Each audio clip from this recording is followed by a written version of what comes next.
wisconsin.edu/healthcareers. Broadcasting from the 92.3 The Fan Studios. Fueled by True North Convenience Stores. WKRK-FM and HD1 Cleveland Heights. An Odyssey Sports Station. 92.3 The Fan, 2020 Sports. Reports say the Browns had visits with Alabama quarterback Ty Simpson and Ohio State receiver Carman Tate on Thursday. Both had formal meetings with the Browns last week at the scouting combine in Indianapolis. At the combine, Simpson talked about the connection he's got with new Browns head coach Todd Monken. I know he loves football, and I know that's what I love as well. Super smart guy. Remember him coming to my school at Georgia. Him and my dad actually have a great relationship because he coached at Southern Miss for a little bit. A lot of respect for him and the Browns organization. I think they made a great hire. Browns allowed to bring in 30 out-of-town players for visits and medical exams until April 15th. Cavaliers back on the practice floor this afternoon in Independence. Cavs going to be back to work Sunday afternoon when they entertain the Boston Celtics at Rocket Arena. Meanwhile, the Cavs may have to deal with Jason Tatum. Reports say Tatum could make his season debut tonight as Boston entertains Dallas. Tatum coming back from a ruptured Achilles tendon he suffered during last season's playoffs. Guardians last night in Glendale beat the White Sox 12-3. Guardians scored 4 runs in the first, 7 more in the 7th. Tanner Bybee get the start. 4 scoreless innings, allowed just 1 base hit. World Baseball Classic last night. Australia beat Czechia 5-1. Guardians prospect Travis Bazzana 0 for 4 with a walk. Scored run this morning. Japan leads Chinese Taipei 10-0. They're in the top of the 3rd. Shohei Ohtani's doing pretty good so far. 3 hits, including a grand slam and an RBI single. The United States takes on Brazil tonight down in Houston. Now you can find 92.3 The Fan on YouTube. Subscribe to our YouTube channel. Get the best content from our shows each and every weekday. That's 92.3 The Fan on YouTube. Headline sports news every 20 minutes right here on 92.3 The Fan. From the University Hospital Sports Desk, I'm Jeff Thomas. The Afternoon Drive. I'm in on Malik Willis to some degree. I'm in on Kyler Murray to some degree. I'm in on every quarterback possible except Anthony Richardson. It almost feels like sometimes with these guys, and maybe the Browns would be thinking about this too. It's like, well, we turned Anthony Richardson costs us a 5th-round pick now, but after a year of him sitting, then another team is going to say, oh, wow, he really grew in Cleveland, didn't he? And we need a quarterback, and they're going to flip him for a spot like, 25 spots better and act as if they just won this big deal. They do a lot of that nonsense. But, it's weird that we're in a spot where I don't really like Kyler Murray that much. The outcome that's going to fill me with the least amount of what the hell are you doing is if Kyler Murray gives you a Russell Wilson kind of deal, at which point, by the way, the probability of him coming to Cleveland and you suddenly being a different organization or him being a different quarterback might be 25%. The Afternoon Drive. Weekdays starting at 2. We are Sports Radio 92.3 The Fan.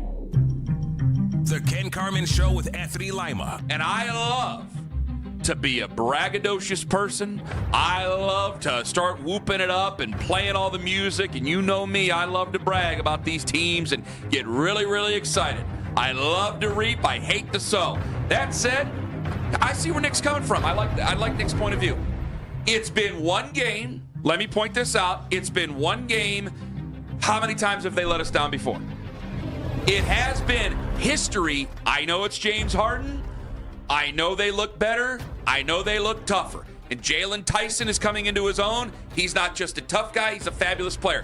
However, I can't go against 4 years of history that are on Nick's side compared to one game that might be showing us that maybe we can shed the soft label.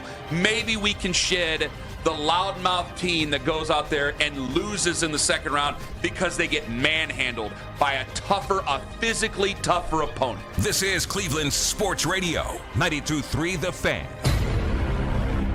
Hello, Daryl Ryder in for Tone. All right, I'm going to get to that here in a second. I got a lot to say because I think we're going through a bit of an identity crisis with the new Cavs. However, history being made. Where is this being played at? Oh, and is this in? It's in baseball stadium. This is the Tokyo Dome, I assume, correct? Yes. Oh, wow. This is at home. All right, so I turned the channel because I'm like, oh, it's 5-0. Forget it. I didn't even think anything of it. Japan is playing Chinese Taipei. Stay with me, guys. Hold on. I know we'll get to the Cavs, Browns, and everything else, okay? Gardos, the whole deal. But they're playing Chinese Taipei. Japan is up 10-0 in the top of the 3rd. And if you're listening during the update, Jeff Thomas had told you that already in the top of the 3rd, Shohei Ohtani is a triple away from the cycle in the top of the 3rd inning. which Daryl filled me in. Was it Daryl or was it John? Oh, and it's a 15-run rule limit? It was Jeff Thomas. It was Jeff who told us that? Yes. Okay. All right. If this is the case, Japan's about to score even more. There's nobody out with runners on first and second. I can't give play-by-play anymore. I feel like Mike Francesa. Well, you can't even find the live box score right now. Well, if you're Japan, you got to start throwing taters. You got to let them get a couple on the board. Yeah, you got to serve a few up because you got to keep it going so we can chase history. Well, the problem right now too, it's the top of the third. Japan's 2 on, no out. Yeah, they could put 15-20 up this inning. Yes. So they can at least get back to Shohei. It's not like they have to finish. It's the third. It's top of the third, so they have to finish the inning, right? Yeah, I thought so. It's not like they get to 15 and they just kill the game. I don't know because they'll have to end the third. I imagine they don't have travel. I mean, this is for money. You're right. They have to finish the inning. Chinese Taipei the same amount of at-bat opportunities. Yes, because there's been like some situations in like travel baseball where it's like, hey, it's 20-0. We're just going to walk off the field. I've been on the bottom side of a game where we couldn't get that third out, and they just kept scoring, and we're like, hey, you want to just end this inning? I've had the pleasure of being on both. It's always an awkward situation when the manager walks out there to the umpire, or the umpire knows the score because he's trying to get out and get drinking. And he walks over, he's like, what's that score now? Okay, we're done here. Goodbye. Well, we played 45 minutes. Yeah, I know the score. Bye-bye. Hi, Daryl. By the way, while you two were discussing that, Japan just scored again. It's 11-0 Japan. We do have Shohei Ohtani's Grand Slam. Here is the call, courtesy of FS1 in English. The 2-1 now. Ohtani lights it up. It is gone! Ohtani, of course! And the Tokyo Dome is on fire! I think it's even better when it's in Japanese. Away we go.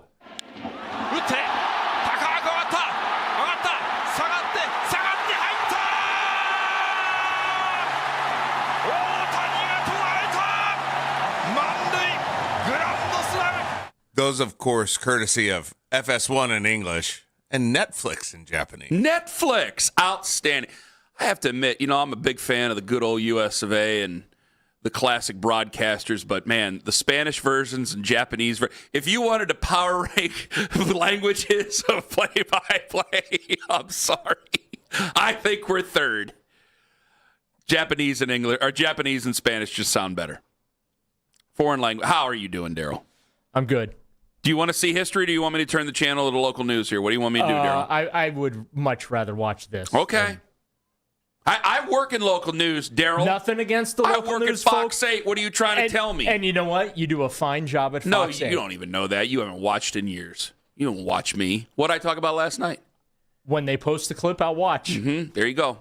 When it shows up in my timeline, I will watch. No, they actually goaded me into talking about Myles Garrett's speeding ticket. I was like, no, I don't want to use. They're like, you got to talk about a speeding ticket. You got it. I'm like, no. Set a little speed trap for you, huh? They did. That's what they did. Slow down there, Ken. And I decided, fine, to hell with it. And I walked out there and I just said, you've put me in a hell of a spot. Please slow down because I can't make a big deal about something that everybody's done, but it's not a big deal until it's a really big deal. And then I walked back. You're at your best when pedal to the metal. Yeah, I earned my keep yesterday. So all right, we'll keep an eye. When's he due up? I don't know when he's due up. We'll find out. He's leadoff hitter, so. Okay, so they're 7th in the order, so he's going to be coming up here. With the way things are going, he'll be here before the end of the segment. All right, so I wanted to bring up something here. I'm a little annoyed. Yesterday, let me ask you guys, did Nick set things off with Cavs fans the other day? Because me just saying, like, hey, guys, Nick kind of has a point. I caught hell yesterday afternoon. I was out in Charlotte, I come back, I look at my phone, I go, what the hell is this? I'm catching hell. I think it was just for going, hey, like, I can't rip Nick for everything he says. Like, you sure about that? No. I mean, yeah, I can. This is Nick from the other day talking about the Cavs. Go ahead.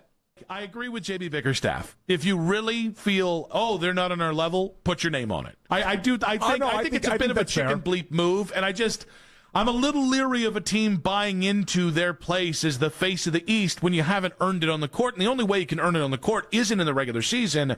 It's in the postseason where this organization, no matter whether they did it here or elsewhere, has not really succeeded at the level we hoped. Well, it's not as chicken bleep as he says. I mean, if you just leave it anonymously, like, yes, we usually go, well, that's chicken bleep, but, you just blame all the Cavs if you're J.B. Bickerstaff, right? I don't think it's that bad to leave it anonymous there because you all have to answer for it in the game. The only thing I said was that you have to admit Nick has a point where, and we'll have Dan Shaughnessy on at 8. Maybe he'll say different. Maybe he will.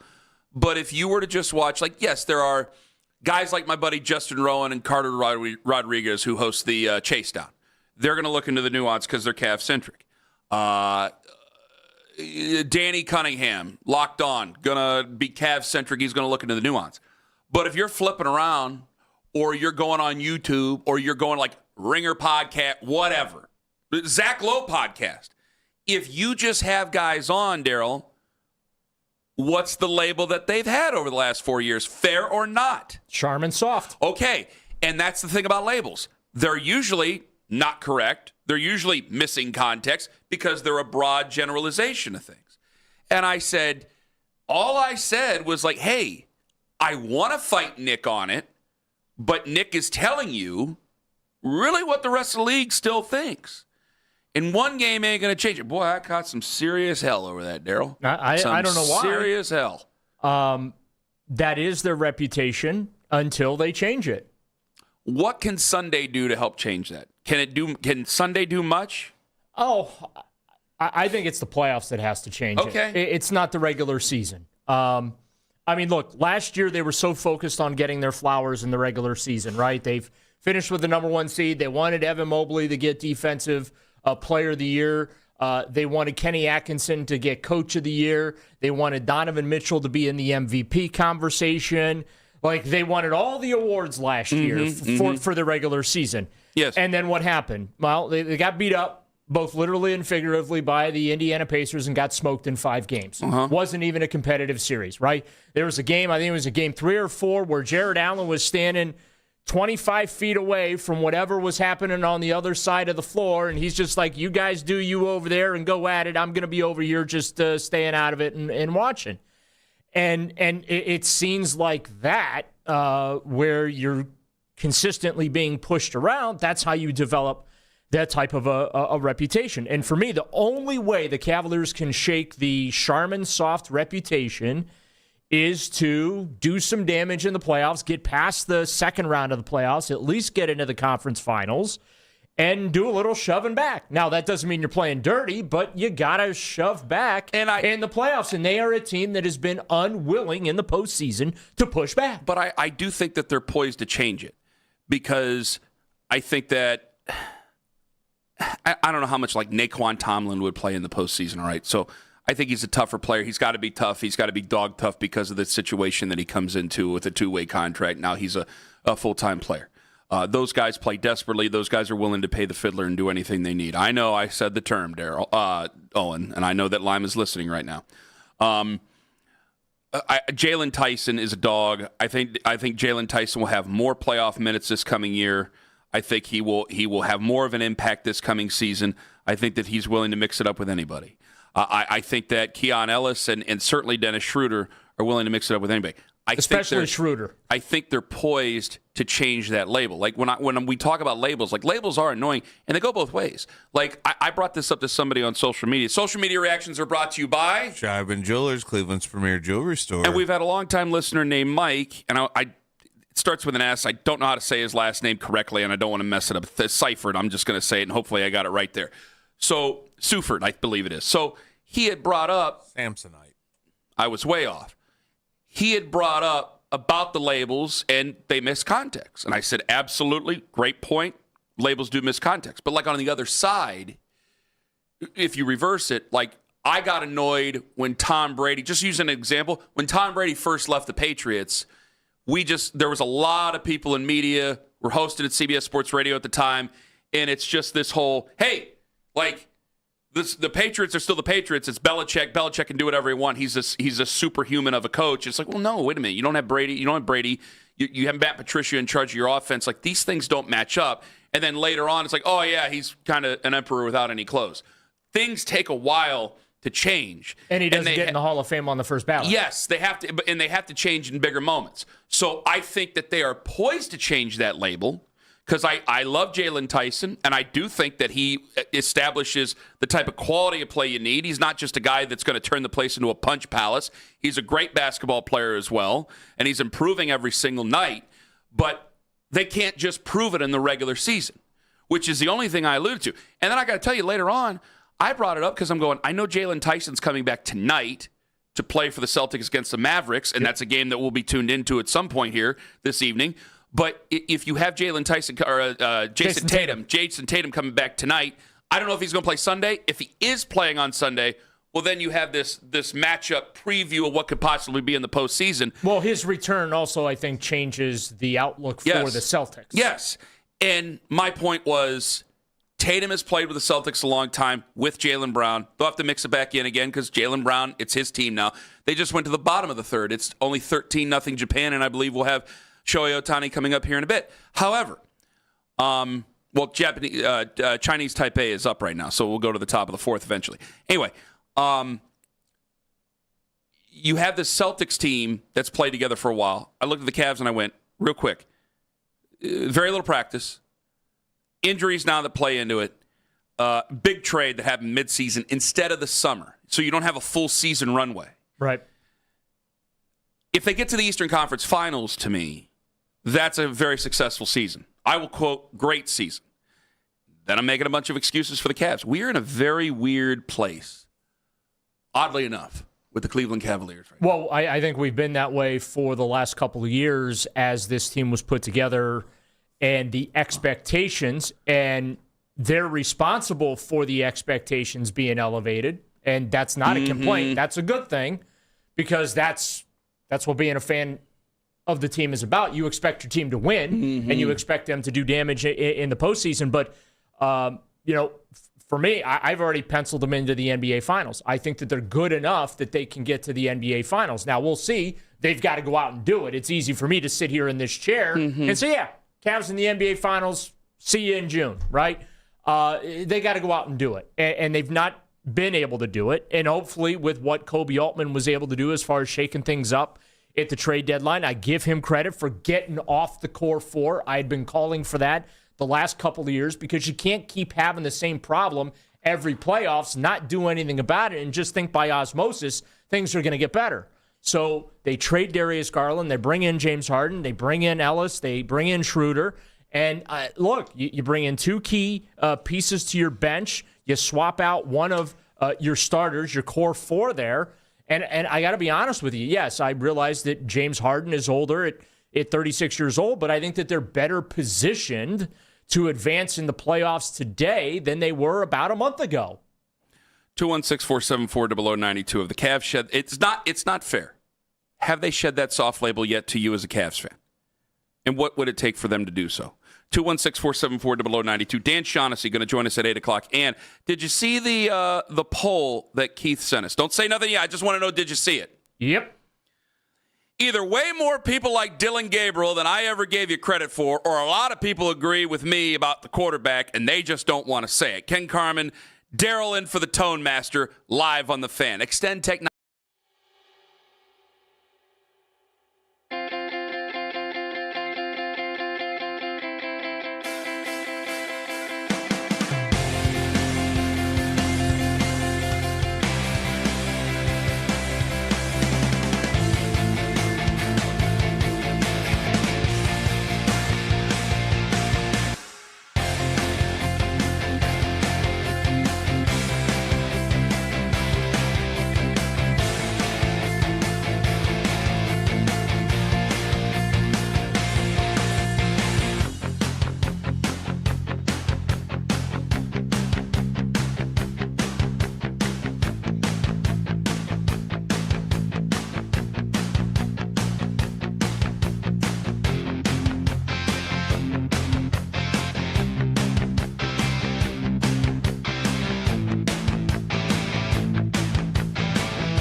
Purchase tickets at rocketarena.com. From Sports Radio 92.3 The Fan.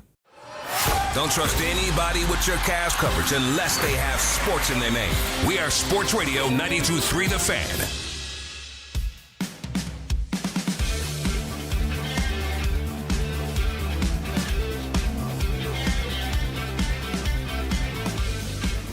All right, coming up here in just a few minutes, either a hell of a lot more people. We need to start putting a lot more respect on Dylan Gabriel's name, or a lot more people agree with me than what the internet and what our callers want to and certainly what the usual co-host in the morning thinks, Anthony Lima, about what the Browns should do at quarterback in 2026, getting ready for even 2027. More on that coming up in just a moment. The dangerous one, Daryl Ryder, he's in for Lima today. That means Dan Shaughnessy from the Boston Globe will be in for Daryl later on this morning. Nathan Zagura going to check in with us at 9 o'clock, getting ready for the tampering period of free agency coming up next week, and then free agency, and then really away we go in the 2026 NFL season with your Cleveland Browns. I did ask the question, though, because labels last longer than they do. That's what makes labels annoying. Labels are without context. That's what makes labels annoying. Daryl knows it. Daryl believes it. Daryl agrees with me. So I think that there's a lot of Cavs fans who are frustrated because, I see Jalen Tyson and I see some of the toughness that comes out. And honestly, James Harden plays through the hand injury. He's a durable player. I don't want to sit there and make little Darius comments the way that Lima had done before, but it does feel like this is a different team. I think they're poised to shed that label. I think they're ready to shed that label because I don't think that they're the same type of team. Throw Thomas Bryant in there as well. I don't think that they're the same type of team that they used to be. However, it takes more than a couple of regular season games against a team that tries to fashion itself as their 80s forefathers, the Bad Boy Pistons. It takes a couple of good, dominating even performances against a team like Detroit. For me, for everybody to be able to say it's dead, it's buried, don't say it anymore. Because I think right now a lot of Cavs fans, if you were to click around to a lot of different perspectives, generally, I think you're going to get that. And it might be annoying, but I still think that happens. I think that's where the controversy popped up as well when with the anonymous quote about the Pistons not being in our class, our being the Cavaliers, because, J.B. Bickerstaff was here, and that Piston team is perceived, fair or not, to have some of the characteristics that Bickerstaff's young Cavaliers teams had. Yes. And I think that the Pistons are going to find themselves in the Eastern Conference Finals as a one seed? No, I do not. I think that they're going to bow out. I think they're going to go away the Cavaliers last year. So, fair or not, that's the Cavs' reputation, and it's on them to change it. And for me, the only way for them to change it is to slap some people around in the playoffs and get yourself to the Eastern Conference Finals and potentially to the NBA Finals. And then people will stop talking about that. And that's where you get your flowers. You don't get your flowers with the postseason awards. And I understand how important the All-NBA stuff is and MVP conversations and Defensive Player of the Year, Coach of the Year. Well, guess what? Kenny Atkinson's not going to win Coach of the Year this year, so you don't have to worry about that. Maybe Donovan Mitchell finds himself on the second team All-NBA or whatever. Wemby's healthy, so he's probably going to win Defensive Player of the Year like he should have last year had he not gotten hurt. So they hopefully will now have their time and attention and their focus on the playoffs and making their noise there instead of worrying about what awards they're winning. 216-474-0092. Let me get to Ken in Bedford. Ken, you're first up on the Fan. Yellow. Morning, gentlemen. How are you today? Doing wonderful, Ken. Go right on ahead. Okay, I'm not disagreeing with you, Ken. I thought the Cavs folded last year, especially the Ty Jerome kid. They were playing extremely soft and couldn't win that series against Indiana. Well, you see, that's even there. I'm like, man, I don't know if they were soft. I think they were outgunned. I think it was a frustrating series, and then I go back. Game 2 kind of got away from you there. So it's just I don't want to call. I don't want to call it, but maybe I don't want to accept the truth. Go ahead, Ken. My question is, Indiana was looking pretty good in the championship. If Halliburton hadn't went down and they would have won, would they have labeled Oklahoma City soft like they do the Cavaliers? Because they were the heavy favorite going into that series? Exactly. I think they might have. Does he still get to Game 7? Is that a label? Is that something that you think that would be earned? Is that something that you would think is unfair then, Ken? No, I don't really think it's unfair. It's just they got outplayed. But labels come. It doesn't matter what you do. Somebody's going to put a label on you one way or the other. Yeah. And that's just society and the way the world goes.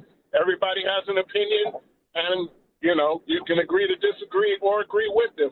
But I was just wondering your opinion. If they had have actually lost the championship, would they been labeled soft like the Cavaliers are now? Well, I don't know. You can go to a Game 7 of the NBA Finals, and regardless of the outcome, be labeled soft. But you know what? What Ken says, but you remember Oklahoma City. Real quick, Ken, you are again saying, for the record, if Indiana would have beat Oklahoma, right? Exactly. Okay, Ken, thank you very much for the call. Oklahoma City was favored heavily in that series, were they not? Yeah, but you took him to a Game 7. Halliburton gets hurt in the first quarter of Game 7. If Halliburton doesn't get hurt in the first quarter of Game 7, I can't guarantee that Indiana wins that game, clearly, but they have a better chance. And I don't know, man, when you have a team that's so heavily favored going into a finals where people thought they were going to win it in 5 games, that they take it to Game 7, you end up losing that series. Soft. That's a stretch, but I think some people would say it because, again, labels are unfair. Yeah, but my point is you don't get through the entire Western Conference, which I think we would agree that's true. Is the hardest conference to get through in the playoffs, right? They got better competition on that side of the ledger. I don't think you get to the NBA Finals in the Western Conference by being a soft team. I think what we learned the first time around technically the second time around with LeBron is our generation. I think an older Cavs fan knows this from the 80s, which Ron Harper's tweeting at things right now, which is great. And I want to read that later on. There is something that our generation learned in the second time around with LeBron, whereas how difficult it is to break through and win a finals. I think we learned a little bit of it in the first time around with LeBron. I was going to say that the first time around was the lesson. So if Indiana wins that series, it would be an upset. It would be a tremendous upset. But I think I would look at Oklahoma City. I don't know if I'd be apt to call them soft. I think a lot of people would line up and do it. I think the NBA, inside the NBA, I think that some people there, I think that some people on NBA Today, I think Termini might line up and call them soft. But if I were to look at them, they say not they soft. Choked. That's what they would have said. They would have said the Thunder choked. But I also, to me is also different than soft. Okay, but I think people take choking as soft because you don't have the intestinal fortitude, quote unquote, to go out there and actually finish off a job. Well, did the Guardians choke in the 2016 World Series? I don't believe so, but I bet you'd find some goofballs who are willing to say they are. Again, labels aren't fair. 3-1, lose Game 7 in extra innings. I think if I weren't to check my mentions over the last 10 years now, I bet there'd be a lot of people who go, you don't honor a team that choked like that, like we had. And I don't believe that they choked. I think that baseball's tough, just like I think the NBA Finals are tough. And I think that I would look at Oklahoma City and say, yeah, this is the part of the price you have to pay. Sometimes it works out your way, like it actually did for Oklahoma City. Sometimes you got to break through and do it. Sometimes you don't even get a chance. Hell, look at the Pacers of the 90s. And how great of a team that was. The Knicks of the 90s. Yeah. How great of a team that was. And where they weren't able to get through. And this could be the Cavs of the 2020s where, hey, you're a great team. Are you going to be able to break through? See, that's still part of where all this goes. That's what makes Sunday a little bit bigger of a matchup than I think that some people either want it to be or some people either realize that it is. Because if Jason Tatum is playing, this is the first time we've got to match it all up. We're resting. I think they do practice today. We've been resting the last couple of days. Donovan, you're hoping to get back. I know Jared Allen had the knee knock. I know that you're battling through some things, but if you were working towards Sunday, I think you might have a big matchup that you're previewing. Daryl, the NBA playoffs are going, okay, 2 of the top teams in the East. Are these the 2 veteran teams that you take very seriously? Because I think after what the Cavs did both last week against Detroit and then this week against Detroit, I think a lot of people are going, yeah, you're young, you're fun, you're tough, you're not ready yet. I think they look at the Cavs, they think they're ready. Boston, I think they think they're ready. I think New York, they think that they might be ready. Well, there's no excuse for the Cavs now. No. I mean, that's right. There are no excuses now. Yeah. He made the big trade before the deadline. He made multiple moves before the deadline to try and get them over the hump. Right now, other than health, which is out of their control, there are no excuses for the Cavs. It's put up or shut up time. And you're right. I go back, the Stockton and Malone Jazz teams, right? Waiting for them to break through. They could never get past Michael Jordan and the Bulls. So, yeah, you can build great basketball teams or just great teams in general, whatever the sport, and never break through. And also, it happens all the time. And I also do think, though, that if you add more to it, like I think a Cavs fan is frustrated with the label that's thrown towards them, because if you look at the entire year, we never beat Indiana at home.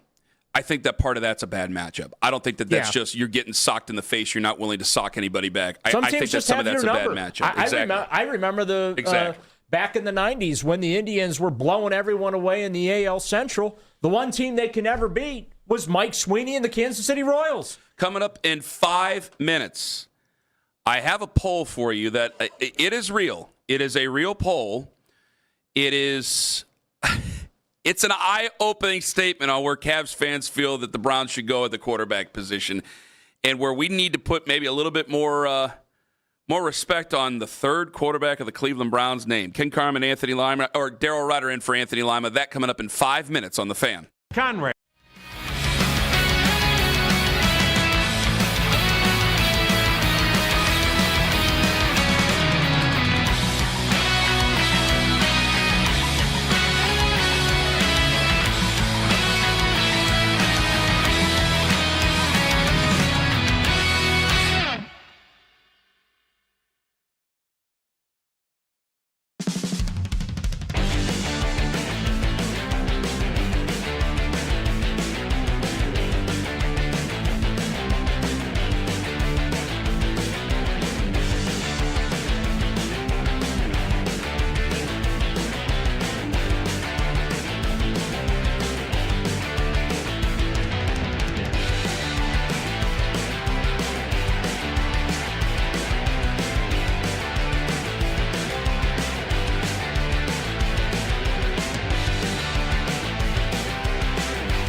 Enjoy Irish fare and cold beverages in a festive atmosphere. That's the place to be. We're open early, so grab your crew and make Mavis Winkles your St. Patrick's Day headquarters. MavisWinkles.com. There's Cavs and there's NBA news that happens while you're at work. Baskin and Phelps. Weekday mornings starting at 10.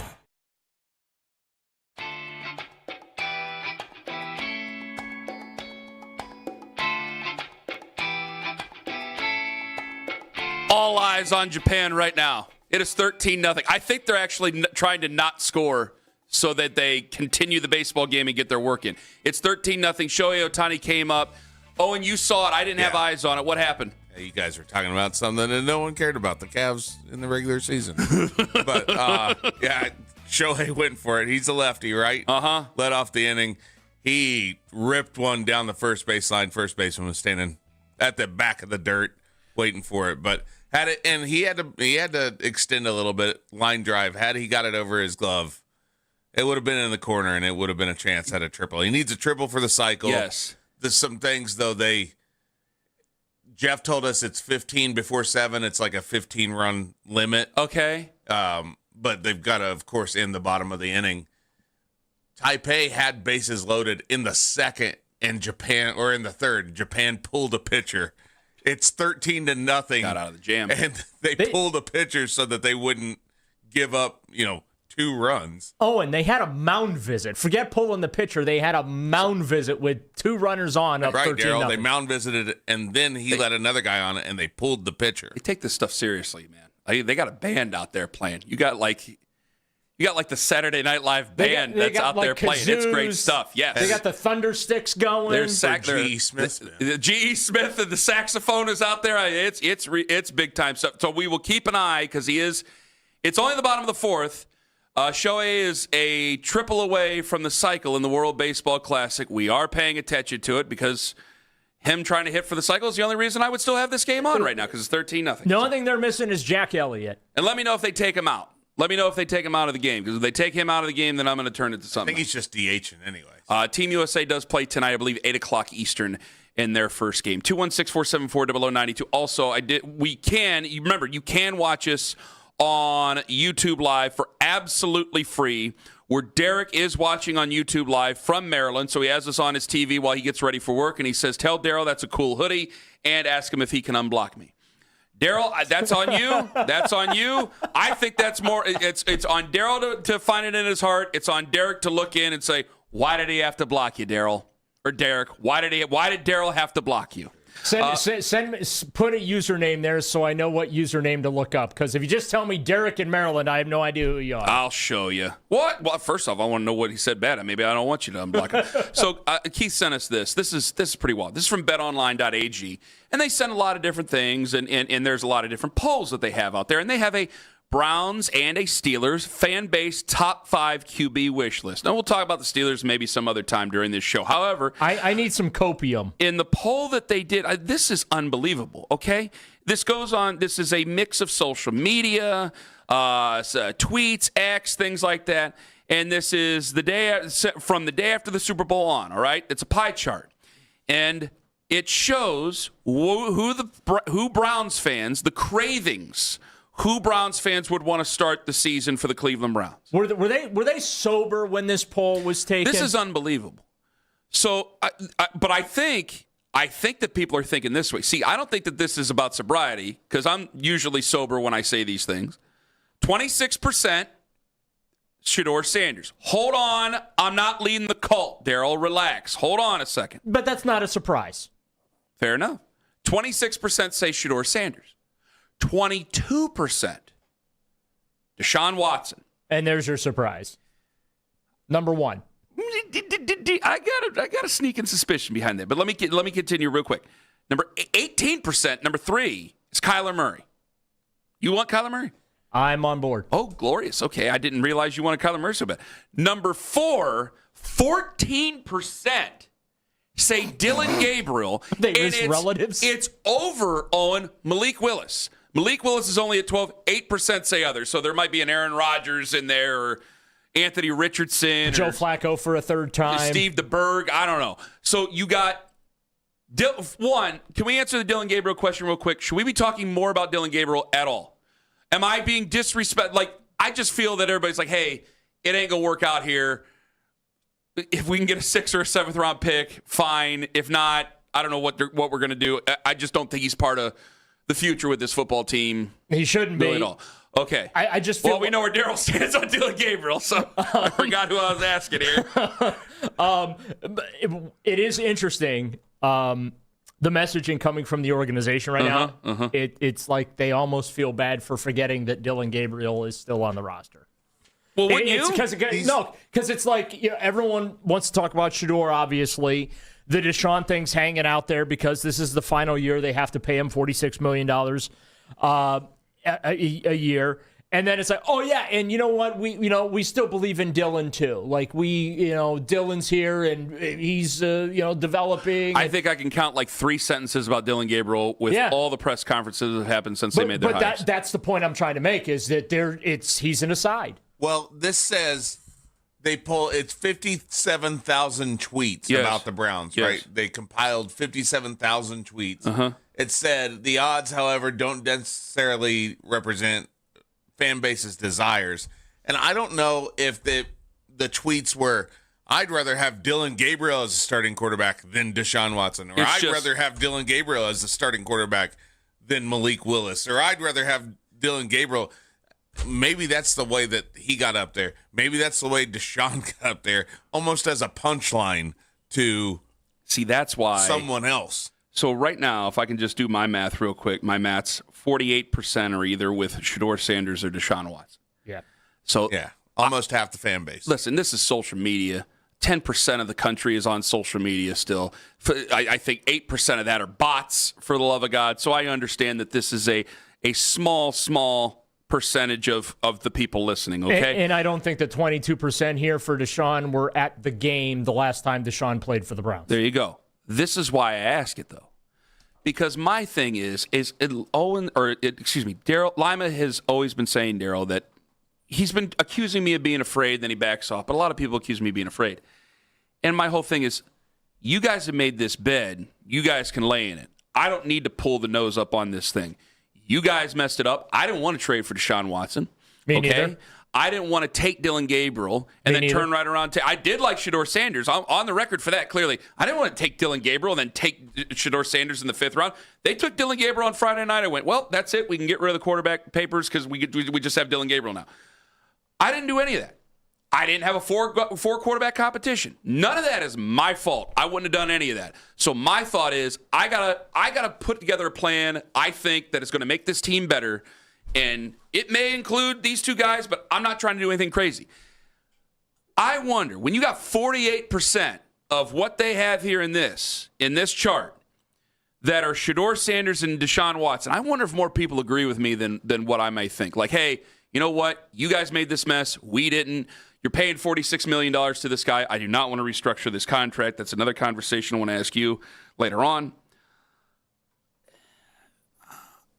If Shedeur Sanders plays great. If he doesn't, it's understandable.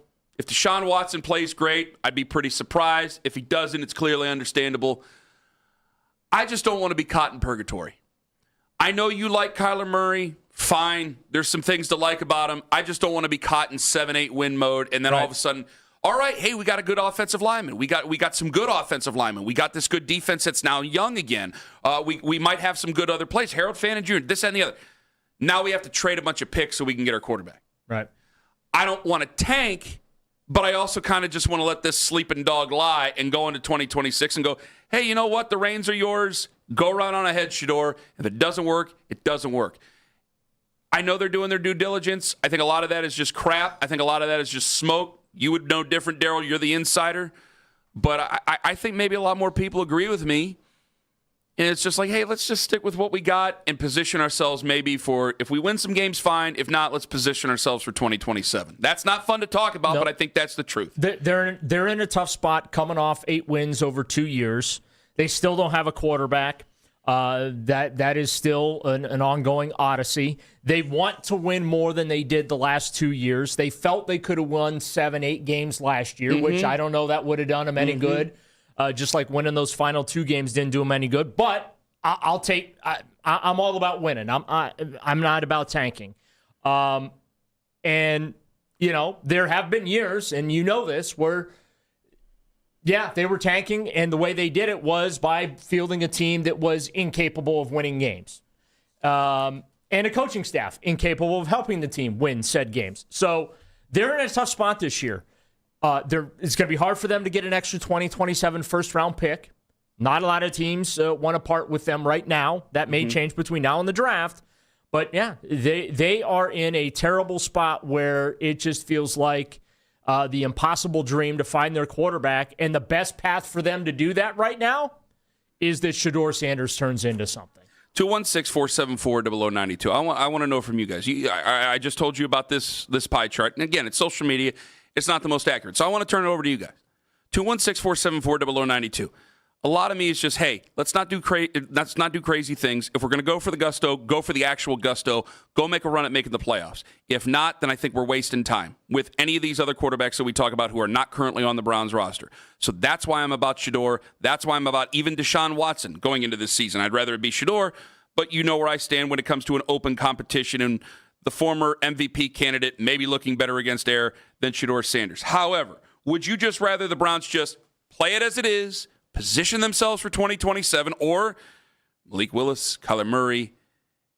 Are you interested in having any patience whatsoever? And I want to ask Daryl if he can change my mind about Kyler Murray. 216-474-0092. We'll get to you guys. And 8 o'clock, Dan Shaughnessy, Boston Globe. How would Dan label the Cavs in his Boston? The team to beat again in the East. Ken Carman, Daryl in for Tone on The Fan. This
on 92.3 The Fan. From the University Hospital Sports Desk, I'm Jeff Thomas.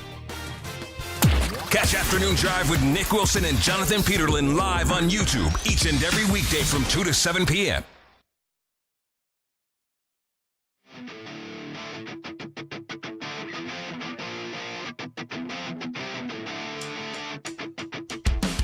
Nathan Dragomir Zagura at 9 o'clock, and Daryl just told me the worst news of the morning last break. I'm not going to tell you what it is. You got to hear it at 7:22. It almost ruined my morning. Don't you tell him, Daryl, damn it. Dan Shaughnessy. My lips are sealed. 8 o'clock, Boston Globe. How would Dan label the Cavs? How do the Cavs shed that label? It's an annoying label. If you listen at 6 o'clock, you can go back on the free Odyssey app with the Rewind feature, which is on the free Odyssey app, powered by Integrated Restoration, your local experts in water, fire, and storm disaster restoration. Because there is a very annoying label that, whether we like it or not, the Cavs do have, and it takes a while for that to break. 216-474-0092. So we have this betonline.ag poll here, mix here. It's a pie chart, which they go through social media, 57,000 tweets, 78,000 tweets for another team. It's unbelievable. And right now, the Browns, who the quarterback cravings are, the fan base's top 5 QB wish list for the Cleveland Browns, 26% say they want Shedeur Sanders to be the starter for the Cleveland Browns. 22% say Deshaun Watson. And Daryl's eyes raised. 18% say Kyler Murray. I want to ask Daryl about Kyler Murray here in a minute. Dylan Gabriel was at 14%. Malik Willis was at 12%. Dylan Gabriel actually outpaces Malik Willis. So I think that the whole 6 games started in 4 years thing, I think a lot of people are like, wait a minute, we're going to give him how much? People balk at the money. I care about picks. I do not care about money.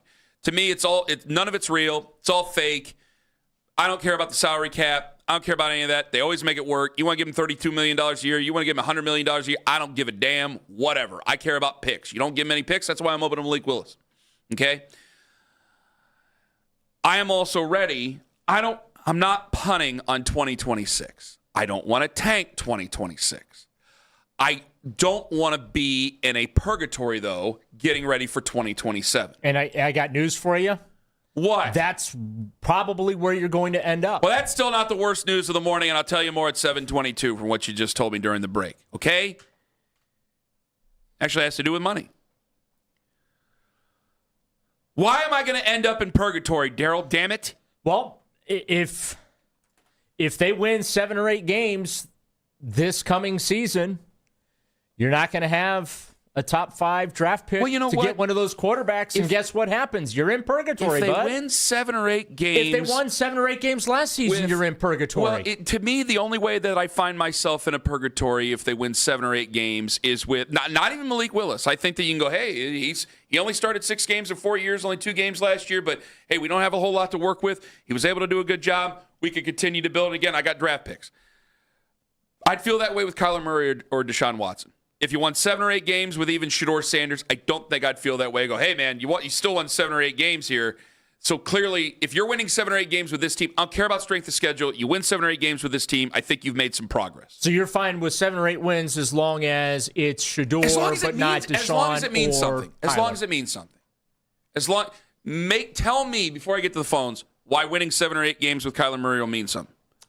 I'm not fighting you. I want to know. No, because I think that he is in a position 7 years deep into his career, 7, 8 years deep into his career. He's at a reset inflection point, and he's shown that he can be explosive as a quarterback. This is a guy that regularly completes over 65% of his passes, 2-to-1 touchdown to interception ratio, and can throw for 3,500 yards with his eyes closed. Name me a lot of Browns quarterbacks that are able to put up those kind of numbers. Brandon Whedon with Josh Gordon. Derek Anderson with Braylon Edwards and Kellen Winslow Jr.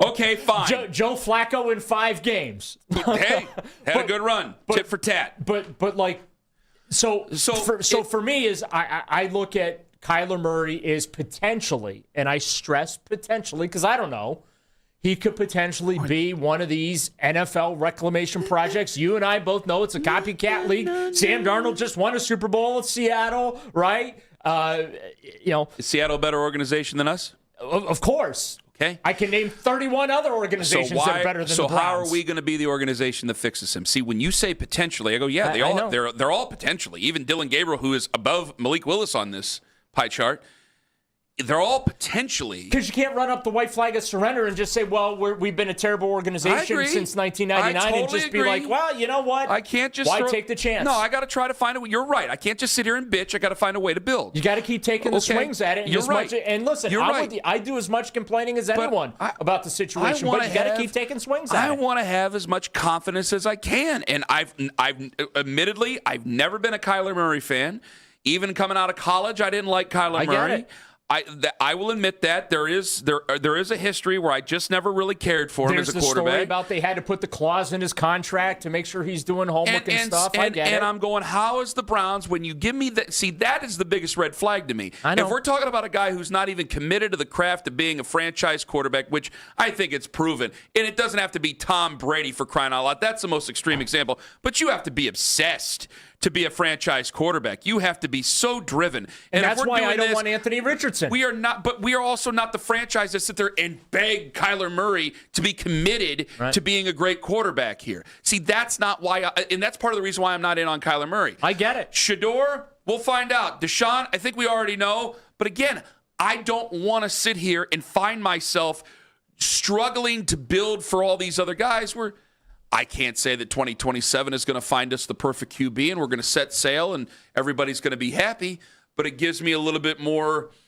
it gives me something to look forward to more than the other possibilities that are there, with the exception of Malik Willis. Your best path forward this year is that Shador Sanders shows he can do this thing.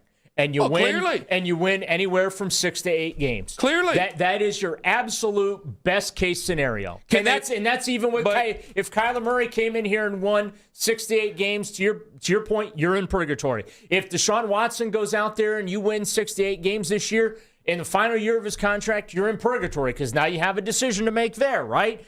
I don't think you have to worry about Dylan Gabriel taking the field and winning 6 to 8 games. That just isn't going to happen. That's fantasy land.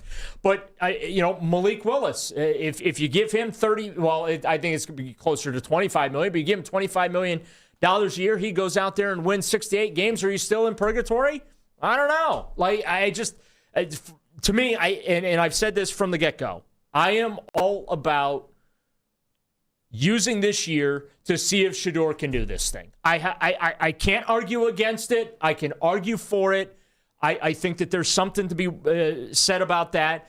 But, I wasn't in the team meetings last year. I wasn't in the coach's offices there when Shador was doing his morning work or whatever. But, I think that's the best path forward. And if you fall flat on your face and you win 3 games next season with Shador as your quarterback, and maybe if Dylan's still here, you go back to him at some point, then you have the answer to the test, right? He can't do it. We absolutely have to draft a quarterback in 2027. But if you win 6 to 8 games, you're not going to be in position to have a top 3 pick to get one of those top quarterbacks.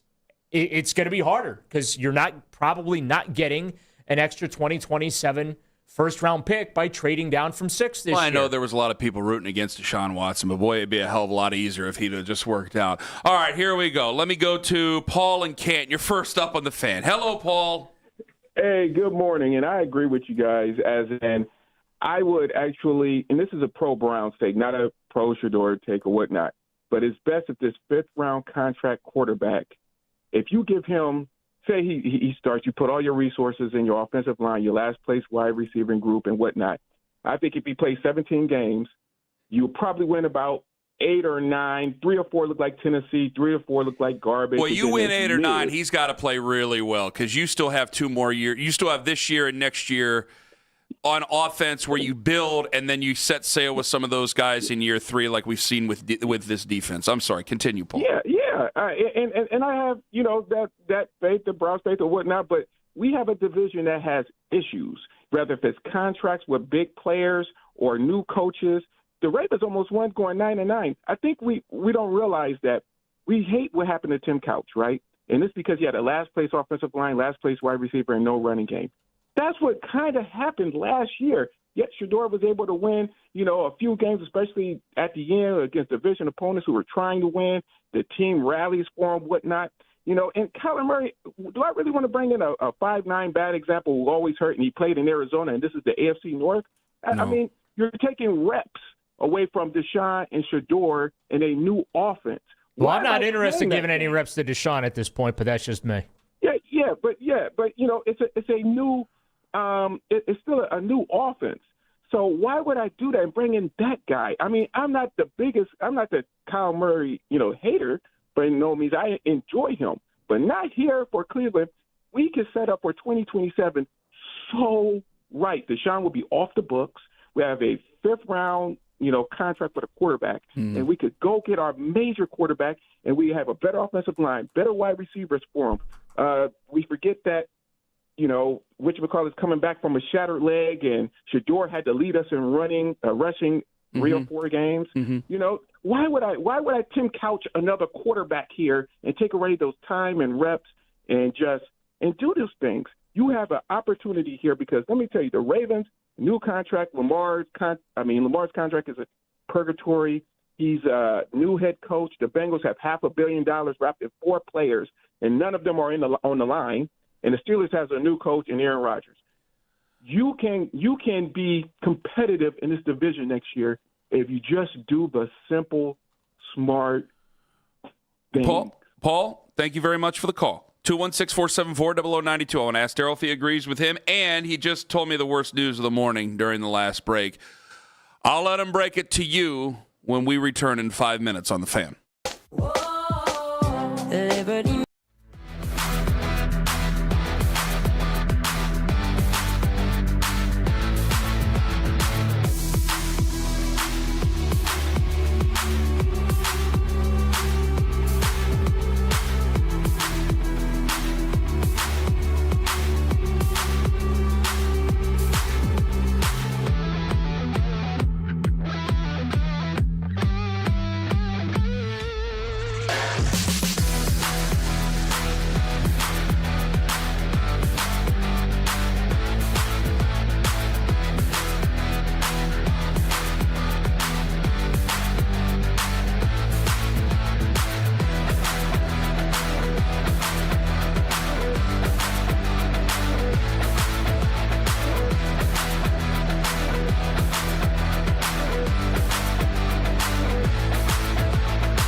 on YouTube. Headline Sports News every 20 minutes right here on 92.3 The Fan. From the University Hospital Sports Desk, I'm Jeff Thomas.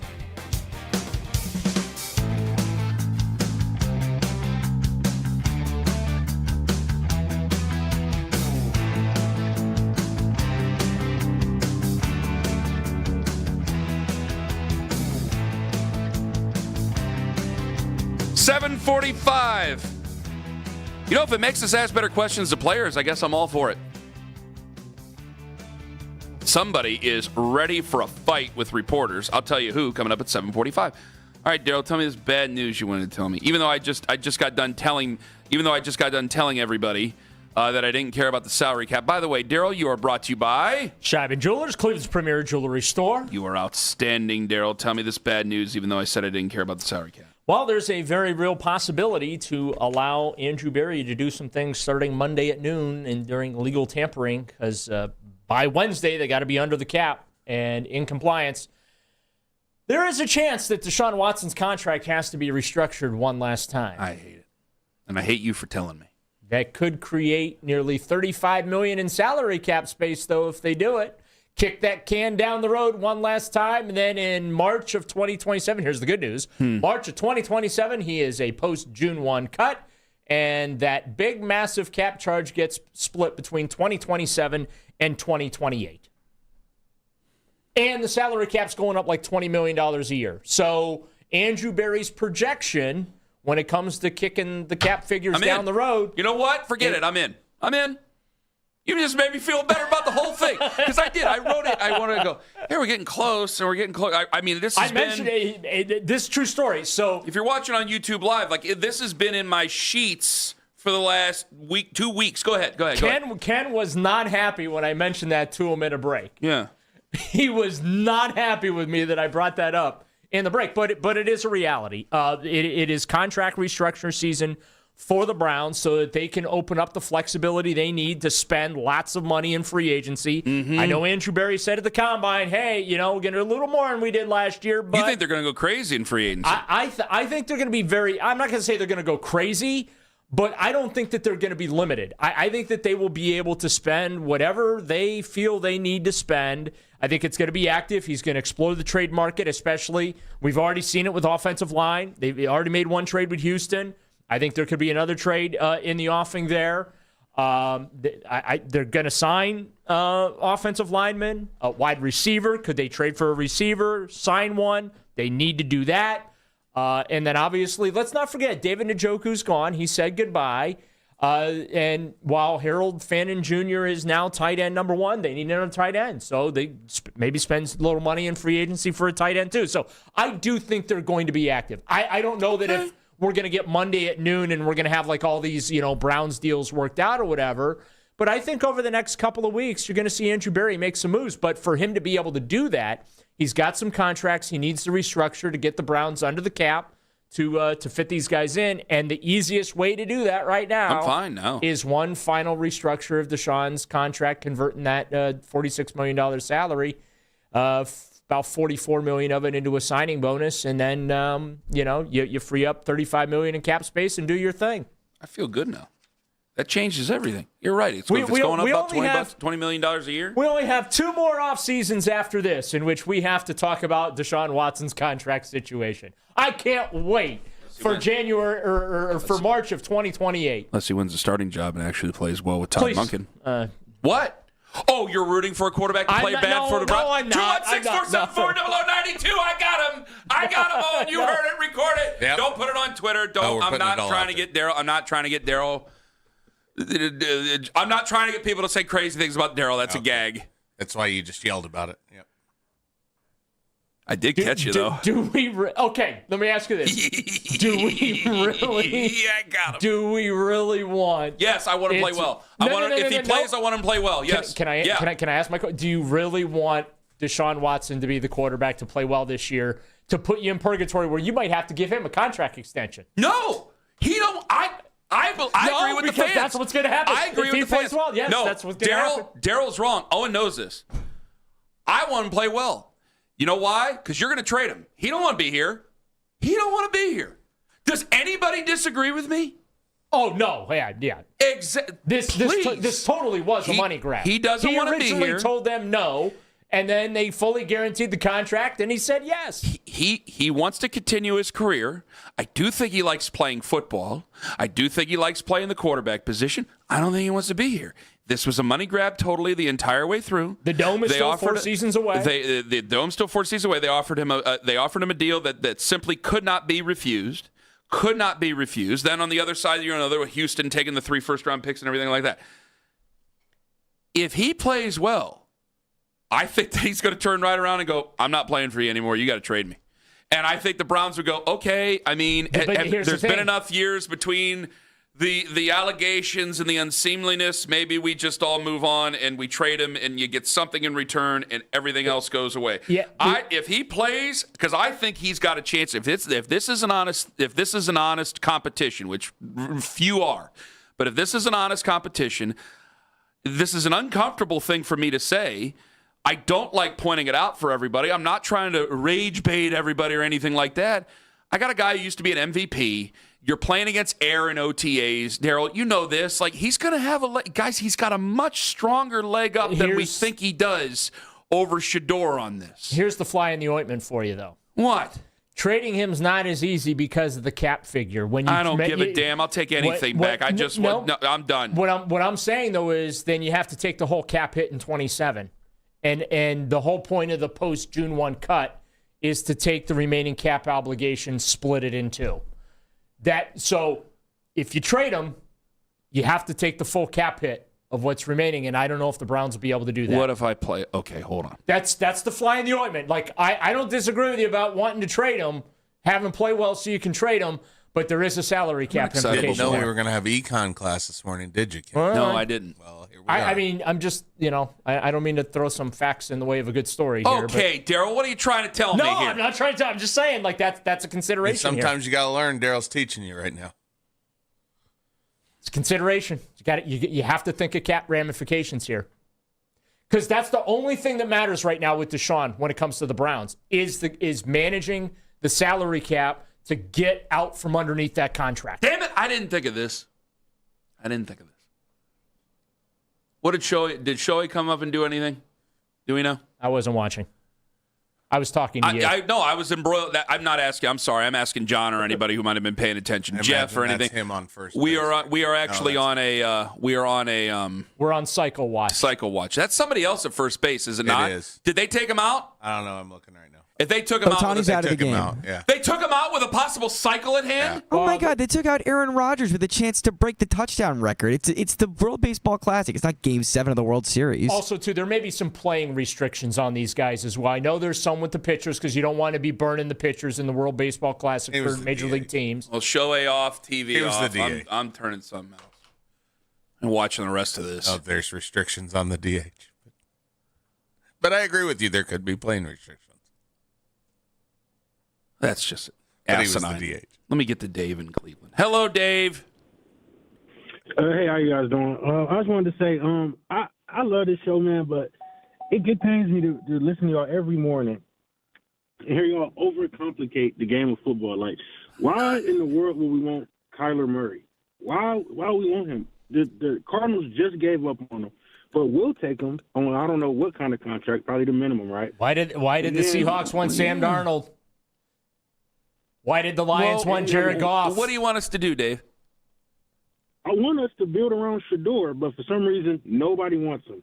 He didn't. I think people want him to throw 50 touchdowns, 4,000 yards like Mahomes. Dave. But we see the talent. Did y'all not see the talent? I'm not trying to, Dave. I'm not trying to be a jerk here. Andrew Berry had every opportunity to nip it in the bud and say he's your number one QB. You had every opportunity with the new head coach Todd Monken. Everybody had a chance. If they said it, I swear to you on my children, Dave, I would not entertain anybody else. If they say it, I won't entertain anybody else. But since they didn't say it, do I or do I not have an obligation because they are still a losing football team that had to fire their coach last year? If they're a losing football team that had to fire their coach and they can't commit to anybody, I have to explore all options. Do I or do I not? You do. Exactly. So it's not That's when I make- overcomplicating things. They could have made it much simpler if they go, hey, guys, stop it. Shador's our number one quarterback going in. That's enough. They didn't do that. They didn't do that. You're right. Yeah. You're right. All right, that's all I got. You're right. Yeah, I'm sorry, Dave. Dave, I know it's frustrating. I understand it's frustrating. Every single day, there's a new QB that comes out. Daryl's in for Tone today, by the way, everybody. Watch him on YouTube Live. He's a sensational-looking man right now. 92.3 The Fan on YouTube Live for free. He's a sensational-looking man every day, not just right now. I'm just saying for there right now. All they had to do was come out and say it. I'm not trying to overcomplicate it. I think it's a waste of time and sometimes even a bore to keep bringing up Anthony Richardson, who I don't think has any future with this football team, to bring up a lot of these guys who I just think are also Rans and most of them aren't good. Kyler Murray is interesting, but I don't think that we're the place to resurrect careers. So I'm stuck in a rock and a hard place. That's why I'm like, guys, let's just roll with Shador, or let's just roll. Even if Deshaun Watson were to win the competition coming out of camp, fine, let's just move on, because that's what I think is the most realistic. But since they didn't say it, I got to explore it. I just want him to look passable offensively. Because what we have watched, since 1999, it hasn't mattered the coach, the quarterback, the GM, the coordinator. All right. 8 years, Ken, since this team has come back, there's only been 8 seasons in which they've scored an average of 20 points per game. 4 of those came under Kevin Stefanski. Okay? Mm-hmm. 20 points is like a D offense in the National Football League these days. All right? They can barely score 17. I just want them to be watchable this fall. Jimmy Haslam talked about it after they fired Kevin. Yeah, we're not going to be ugly to watch. Yeah, because you've been ugly to watch for pretty much most of the time, 3/4 of the time that this team has been back. We've only had 8 years where this offense has looked meh. How much we've only had 2 or 3 years where we're like, man, this is a real fun offense to watch. I'm trying to pay attention to you. I'm sorry. How long do I have to pay the piper on this? If I traded Deshaun Watson after all this, say he came in and he played well. I'm sorry. I can't get over it now because you just scared the bejesus out of me. I have to go look at what the numbers are, but how trades work in the NFL is when you trade a guy, the remaining cap charges become chargeable. Yes. Whatever's left. Yes. So that's why he becomes difficult to trade, because the cap charge for the last 2 years, this is why you want to do the post-June 1 cut. It's why they put the dummy year in for 27 for the veteran minimum, which he's not going to get. It's just so they can do a post-June 1 cut on him in 27 so that they can split that massive cap charge that's left over between 27 and 28. I know that's a lot of minutia there, but that's just how this works. All right, I'm in question asking mode here. Usually we're in just shouting opinion mode, and then I got to back it up. Let me think before I speak, though. All right. So I don't think they're going to get Kyler Murray. I think he's going to pick a different situation. No, I don't think they're either. Again, the only reason why I'm interested in him, Ken, is because I just want want them to look passable offensively, and I think Kyler can do that. There's plenty of Kyler Murray fans that are out there. I get it. Hold on. Go with me on this. Go with me. Okay. I don't think they're going to get Kyler Murray. I agree. And I really don't think they're going to get Malik Willis. I agree with that as well. I think that right now, this quarterback room as is might be what they end up with. Are they extremely interested? Do you believe or do you not believe that they're really interested in Ty Simpson? I do not. I think that they are doing a deep dive on him. I don't think that they're sold on him. I don't think that they, to use your phrase, interested. I think that they are making sure that their view, their opinion on him is accurate. Well, that's their job. I'm not saying they're not doing their job. That done before tampering. Do you really believe, though, what I'm asking? Let me simplify it again. Do you really believe that if he were there at 6 or 24, they'd walk up there and they'd take him? No.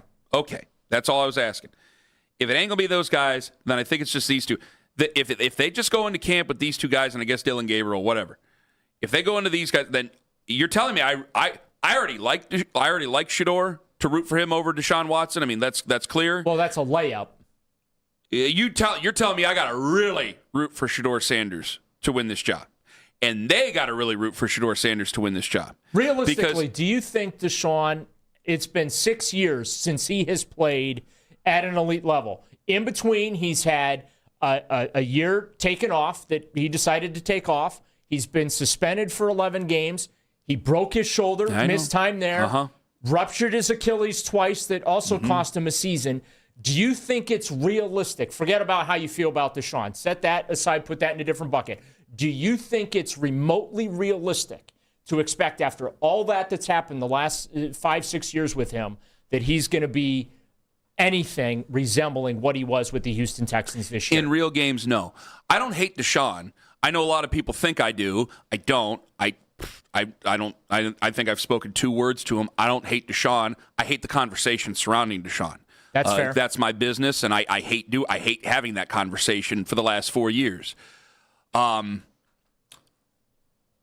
don't think he'd be that way in real games. What concerns me, and guys, I'm not exactly Andrew Barry or Les Snead or anything like that. Let's be serious here. But I mean, I've stood there in person while he's been working out and doing these things. He looks great on Instagram. I've been there while they were filming, and I'm like, he's moving. He's fast. Yeah. The athleticism is there. I thought he wasn't ready because I ain't no doctor, but I was like, oh, boy, if they really needed him to play, I thought he could have played at the end of the season last year. Here's where the alarm is. But real quick, this is what I'm saying. This is why I think that if it's a competition that's just a fair competition, fine, we're going to take the vet, we're going to put him up against Shedeur, go ahead and win. Competition is great. Let me just say this real quick. Because I've seen him work out, I think he's going to be good in drills. I think he's going to be able to pick up offenses with Todd Monken earlier because he's a veteran. And I think that if they're throwing against air, there's physical things that he has that Shedeur hasn't that I still think he could do.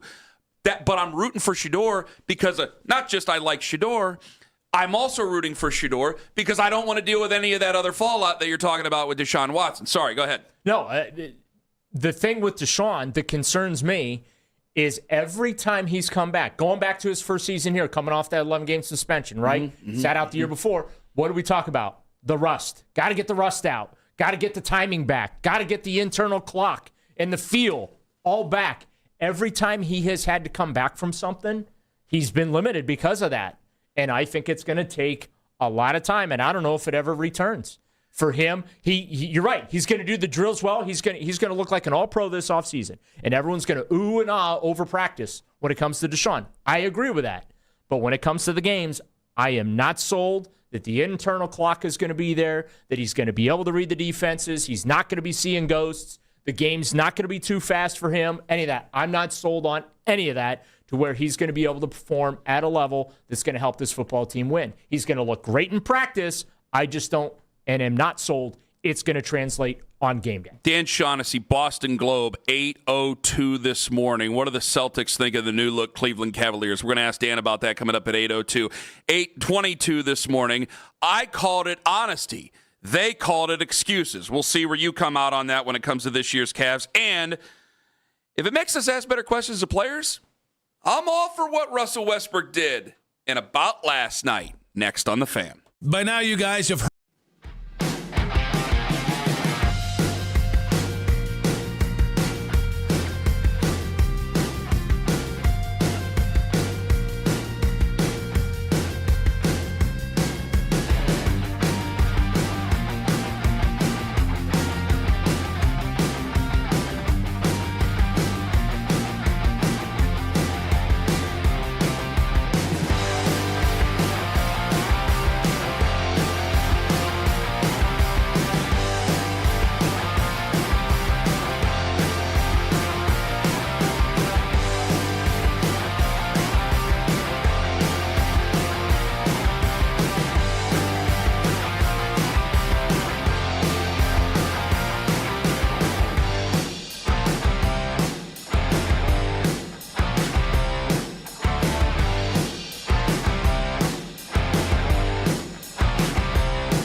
I think we know that. Y'all gonna write us off. We could go 82-0, no one would care. He's a piece of crap. The kid, he sucks. He's sucked his whole career. I got rumors about him, how he couldn't please his wife, so now he's divorced. Put a damn winning team on the field. Now the Ken Carman Show with Anthony Lima give their thoughts on what you might have missed about last night. Well, last night... Starting off with a start. Here we go. Well, Russell Westbrook, he's making headlines again this morning. He's been angry at the media pretty much his entire career. What? Bro, what are you talking about, man? And last night, he absolutely ripped some of the Sacramento reporters. They've been talking crap. The Kings are really bad, but he is digging into these reporters. You guys have a lot of opinions about how we do what we're doing. What you got? No, you. Yeah, you make a lot of statements and broad statements that you have no context. So where do you get your context from? Are you in practice? No. Are you at our film session? No. Are you anywhere around the building? Yes. No, I haven't seen you at practice. Not inside the practice. So the false context of, and actually, do you know me? I know you. No, you don't know me. Well, not you personally. You don't know me. You don't know me. But you make a lot of comments as though you do know me. And Daryl, you're the resident writer here. Is Russell Westbrook valid for this?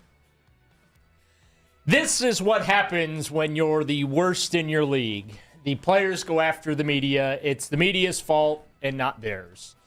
Look, the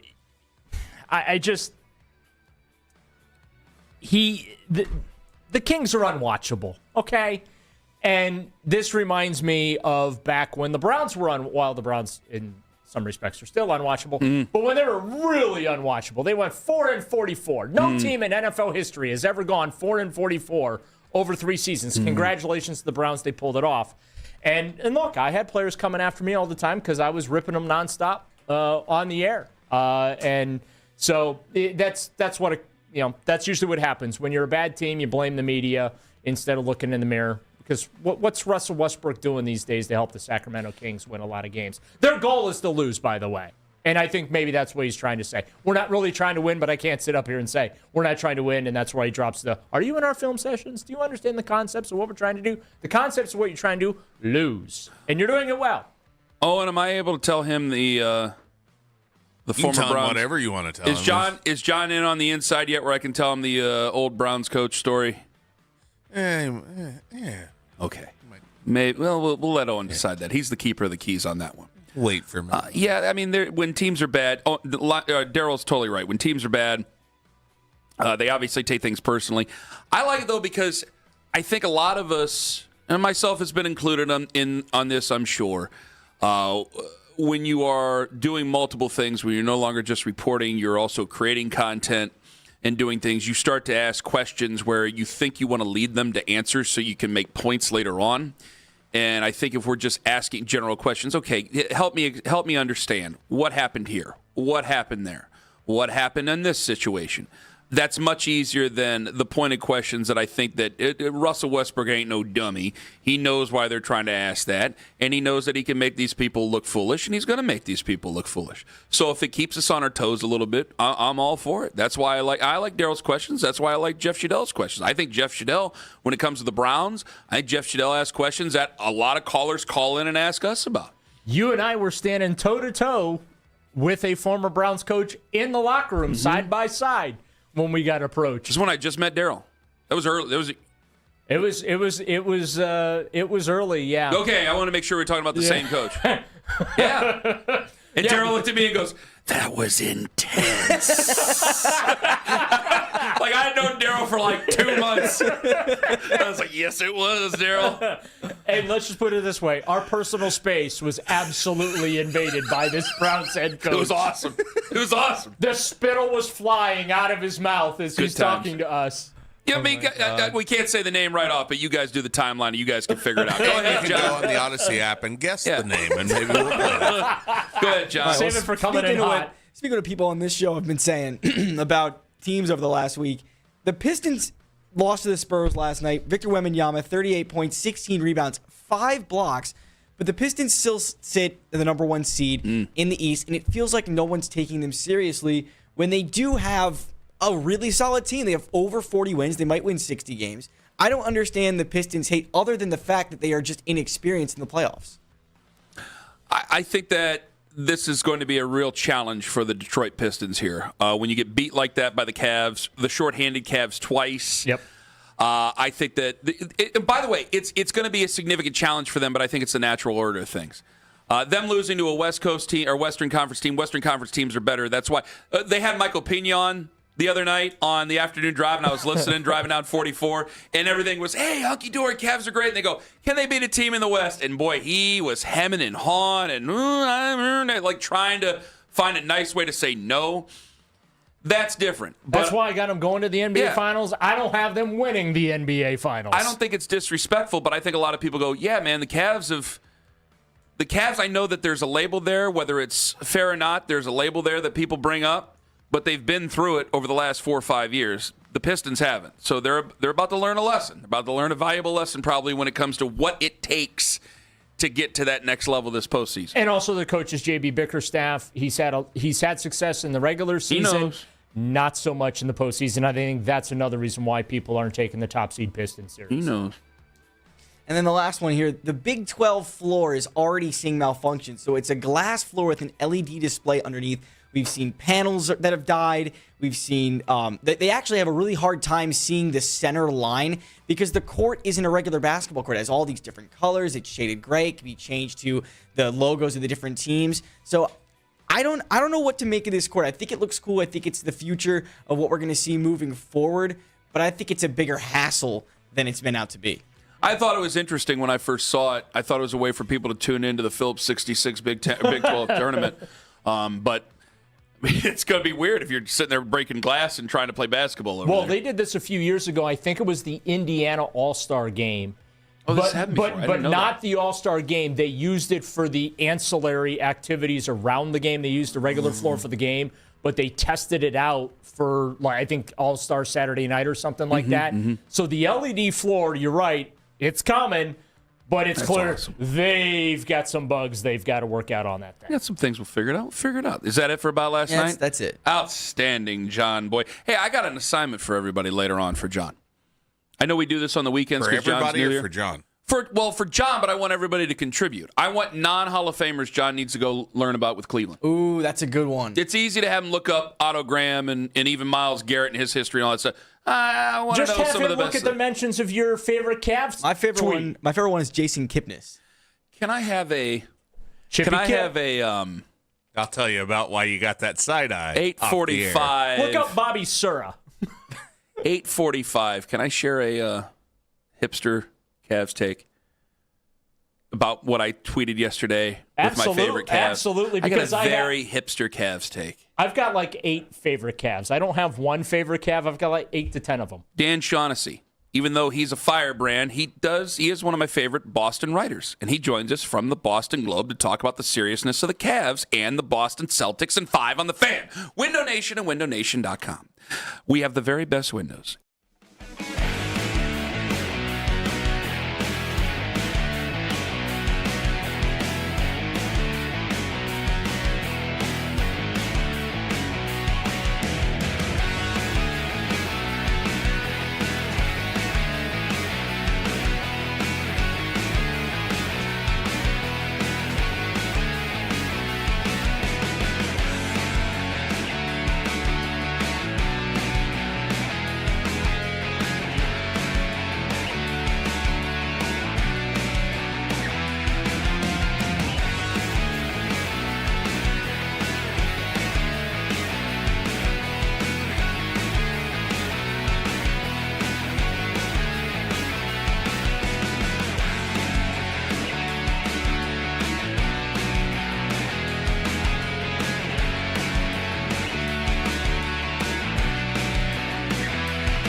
for some trades this week. We could use some movement here. I'm like the Chappelle gif where I'm itching for some trades. It was a lonely, sad February.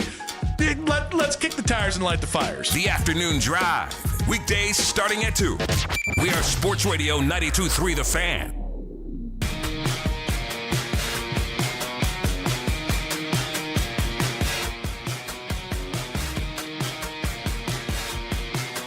Cavaliers taking on Boston.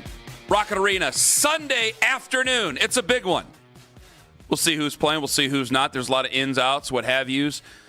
Jason Tatum returning, it seems, tonight for the Celtics against the Dallas Mavericks. So that's a game to watch, even though the Cavs are not playing tonight. So you got something else to look at.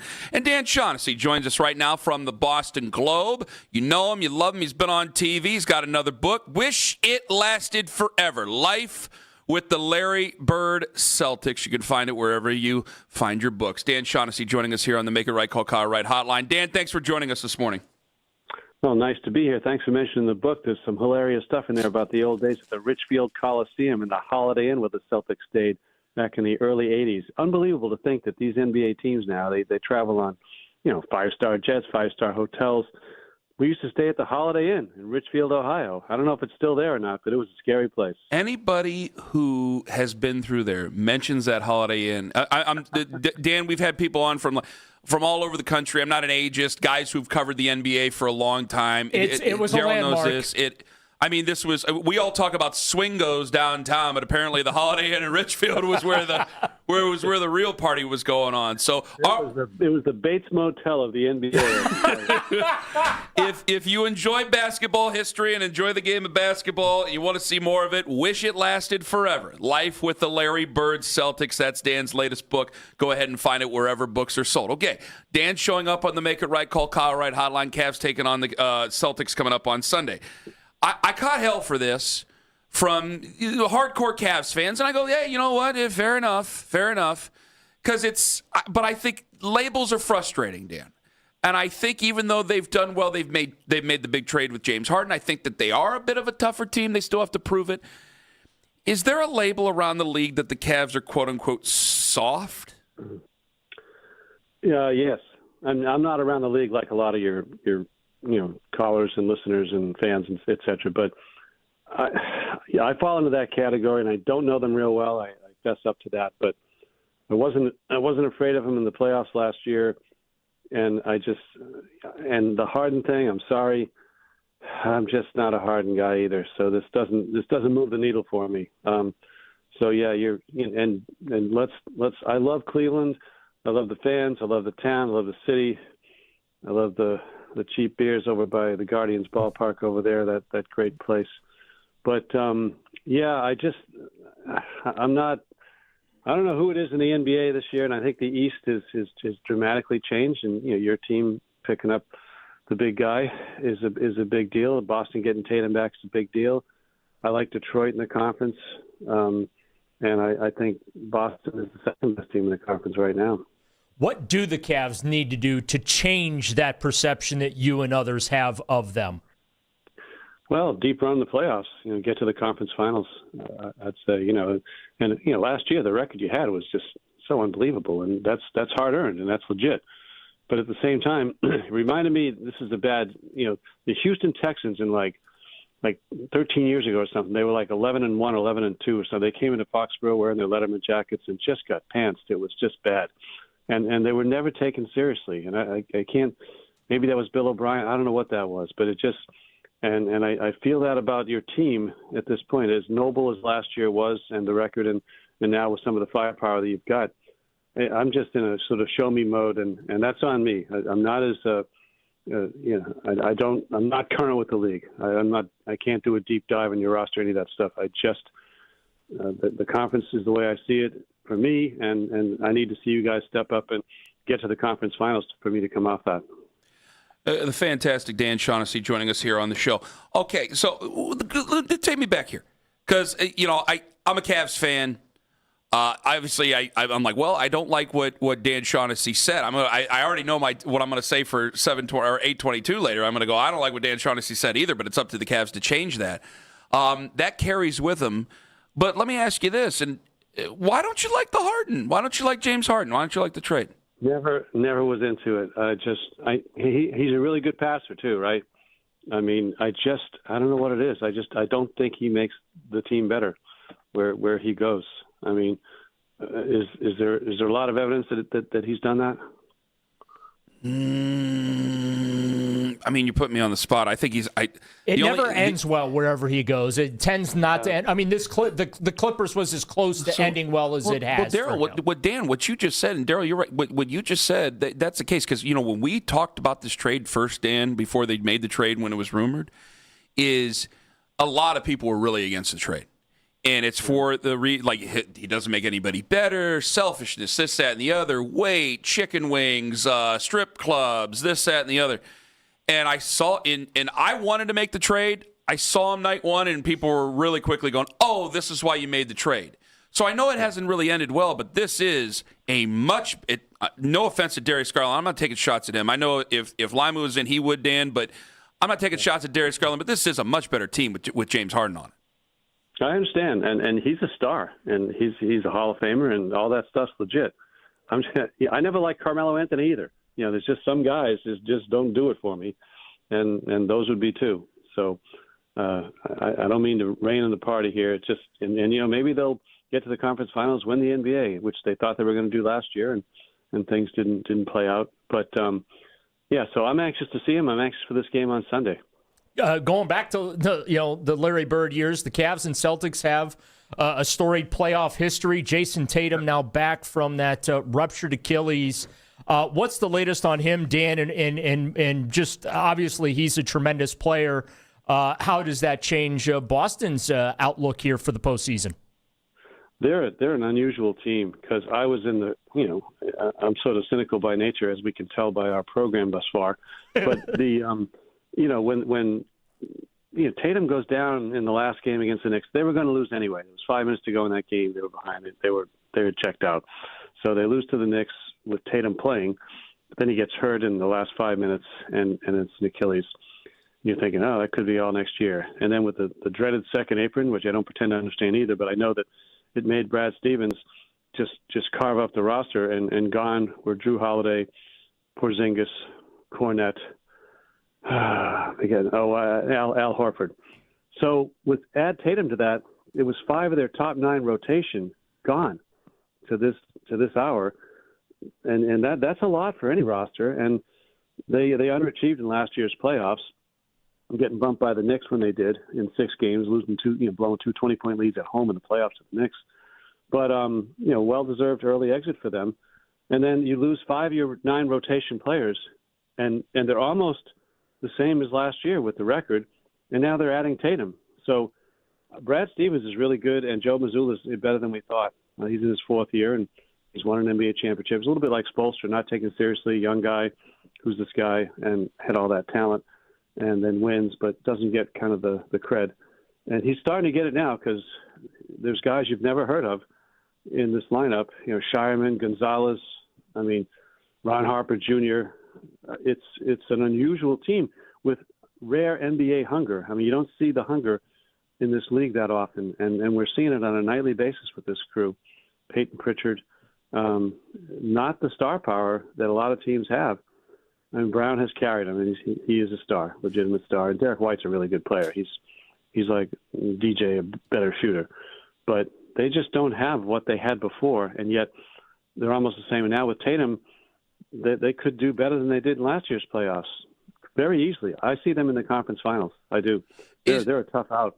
They are right now. Sorry about that. Dan Shaughnessy joining us on the show. Is Jaylen Brown, like every city has like 3 sport teams, 4 sport cities, things like that.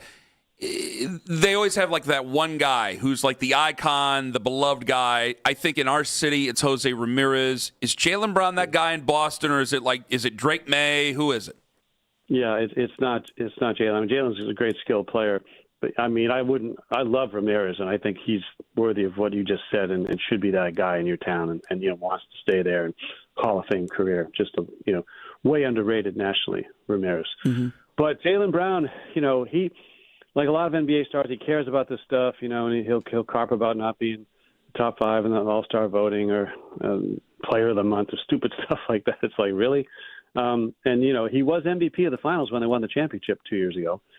And he's probably top 15, 20 in the league, but there's MVP talk around him now. A lot of it being owed to the fact that, what's that rule? 68 games or something, you don't qualify, and he's got the games.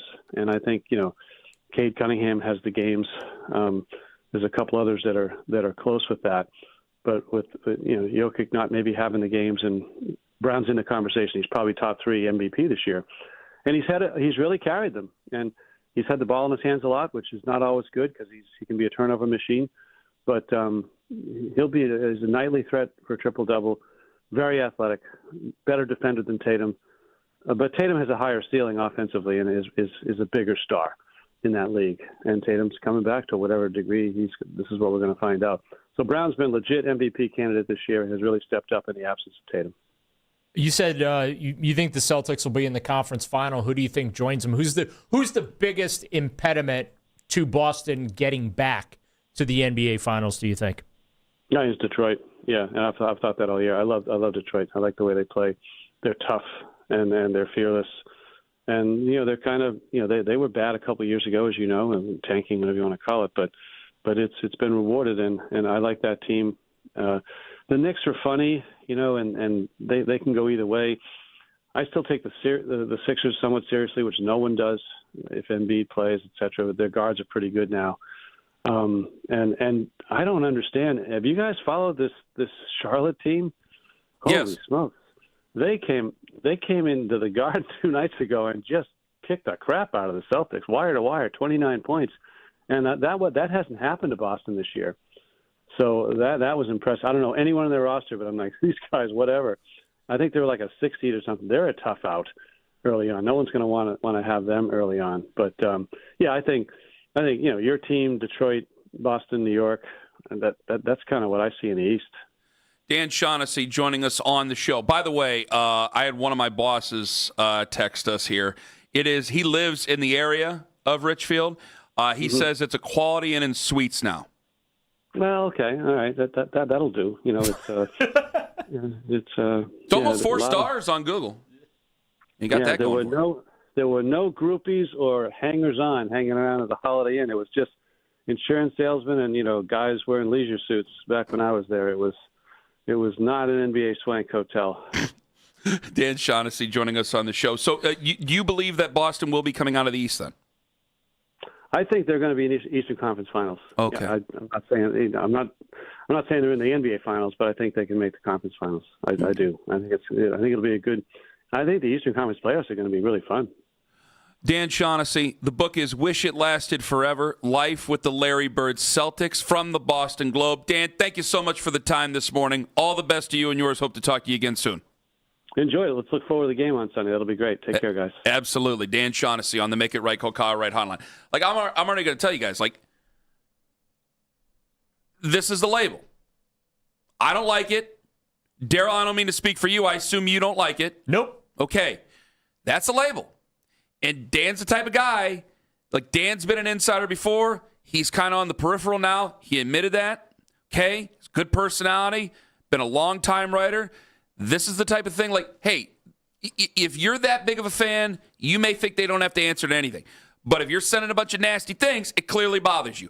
It ain't up to you to change it. It ain't up to me to change it. It's up to them to change it. The only thing they can do is go out there and beat teams. They don't have to. And when we talk about toughness, I'm not talking about starting fights with guys. I'm not talking about doing Isaiah Stewart stuff. I'm not talking about giving suplexes right out there at midcourt. I'm talking about just going out, playing physical, winning basketball games, because that's still what it's going to be. And there's guys who write about this team who are not on this station.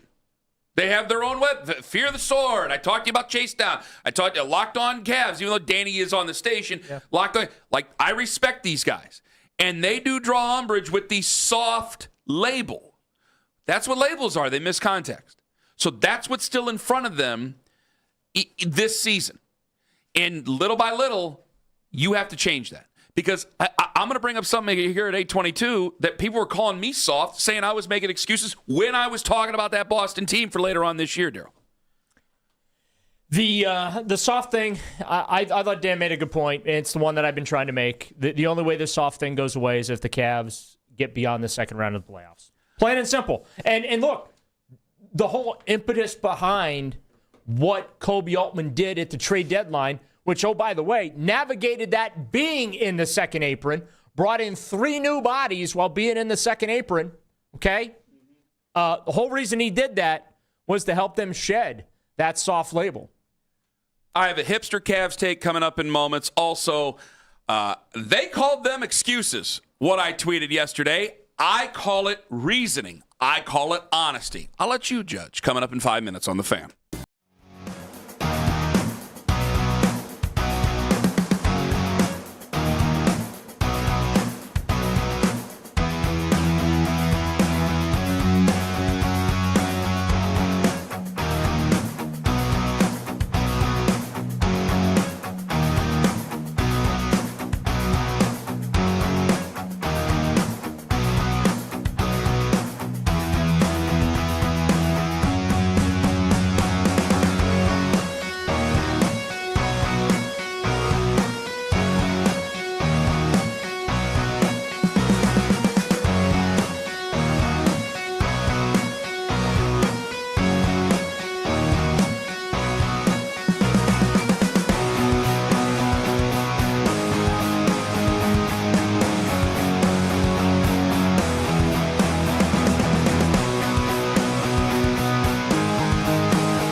us for Cavs talk anytime you want. Cleveland's Sports Radio, 92.3 The Fan. Why don't you like James Harden? Why don't you like the trade? Never was into it. He's a really good passer too, right? I mean, I don't know what it is. I don't think he makes the team better where he goes. I mean, is there a lot of evidence that he's done that? That's Dan Shaughnessy with us just moments ago. Boston Globe. If you miss any of that, you can go to the Rewind feature on the free Odyssey app. It's powered by Integrated Restoration, your local experts in water, fire, and storm disaster restoration. And we got Nathan coming on at 9. We'll talk Browns with him, obviously. A little bit of Ty Simpson conversation as well, because apparently the Browns are looking at him at number 6 overall. And if they do that, well, that just might walk into Lake Erie and never come back. However, don't threaten us with a good time, Ken. I'm joking. Well, I'm a football coach. I know that there's been a football coach that's gone into Lake Erie. And how I'll keep my pants on. Thank you very much. I was going to say, will you keep the pants on? Yes, they'll be up. Trust me. No full moons here in March, please. As a man who has a big gut, I try to make sure the pants are up because they tend to go down when you're in the pool. Anyway, he mentions that about James Harden. See, there's a lot of labels here. Like, this is an uncomfortable conversation for Cavs fans. And I know you guys don't want to hear it. And I know you guys don't want to talk about it. And I'm trying to pussyfoot around it because I think that if you just tune in, you hear a bunch of negativity about a great big Cavs team, a good Cavs team, a team that's better than what they were before the trade, a team that I think is playing tougher than what they were before the trade. I think that this bothers you. And guys, I don't blame you whatsoever. But I got to get an outsider's perspective. Dan's an outsider. Dan just gave you what a lot of people think. And I tell you what, John mentioned this. I want to bring John in for a second, Daryl. Daryl Ryder in for Tone today. John, are you there? Yep. All right. You said that this is the third, right? Yes. Okay. I got Dan Shaughnessy. Who are the other two that said they just didn't like this trade and it's not going to work out for us? I mean, you guys, the guys you had on Around the Eastern Conference have said it. I don't know the exact names. Okay. But you've had other guys say James Harden is not going to win you an NBA championship. Now, I've come around on James Harden because I think he does make the Cavs better. Because you live here and you got a bunch of nasty tweets and we're the Cavs. I actually haven't gotten any mention. So if anybody wants to rip me at J_Colavita12, wow, we just dumped that. We're dumping that. We're dumping. Dump it right now. It's dumped. Bye bye. No, go ahead, John. No, but like he's a different player on this team. I think the other times he was in a lead role, and I don't count the Philly one because. You know what I think of Joel Embiid. I don't think that Joel Embiid is the type of guy that's going to win you a championship either. But Harden is passing more. First of all, he's playing with a broken thumb. So I just think it's a different type of vibe that he's giving out. But Donovan Mitchell needs to be here for the Cavs to compete in the finals. He needs to be here, and we don't know that. He's missed 4 or 5 games in a row. Daryl, I want to bring you in on some here, but hold on, because Owen says that people are losing sight of something. And I talked to John about this because John showed up fresh from Philly with his hate of James Harden. Completely understandable. But what people outside of Cleveland have lost sight of is that they did not change the roster significantly for 3 seasons, right? They kept rolling out the same ball and going, it's going to get better this time. And it didn't get better this time. And the label that's placed on them is that they're soft, right? And the softest of the soft was Darius Garland. And Darius Garland is now in L.A., and they're enjoying their time with Darius, and that's good for them. And hopefully we all win in this in the end, right? Mm-hmm. But we've gotten rid of – I'm not saying that James Harden is King Hardass, but he's at least a little less soft than Darius Garland. And it goes to show with the broken thumb thing. Oh.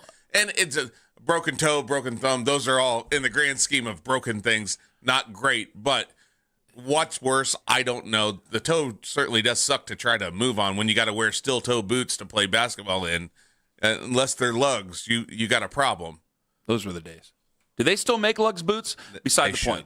No, I think you got a great point. And what it will do is it either shows how far away that Cavs team was and how far they had to go, or, I mean, this is just still going to be a team that's a little bit ways away. Because there's plenty of people who are going to agree. Outside of Cleveland, there's plenty of people who are going to agree with Dan Shaughnessy, and it's up to the Cavs to change that. Ellis and Schroeder, I think, also changed the dynamic a little bit. I think Dennis Schroeder is going to be a problem for people. Along with Jalen Tyson, his attitude is different than what Ty Jerome was giving you. Ty gave you scoring, and then when the scoring turned off in the playoffs with Ty, it's like, what else are you doing for us now? Tyson if he loses his scoring, but still provides that element of toughness and giving you maybe a push off the bench that just gives you a little break in the action for those starters, that would be big. You're right, though. Schroeder, his defense has been superior to anything that we've seen in a Cavs uniform for a long, long time. Well, there are players in that Cavalier locker room that are very glad that Dennis Schroeder is their teammate and they don't have to play against him anymore, too. So,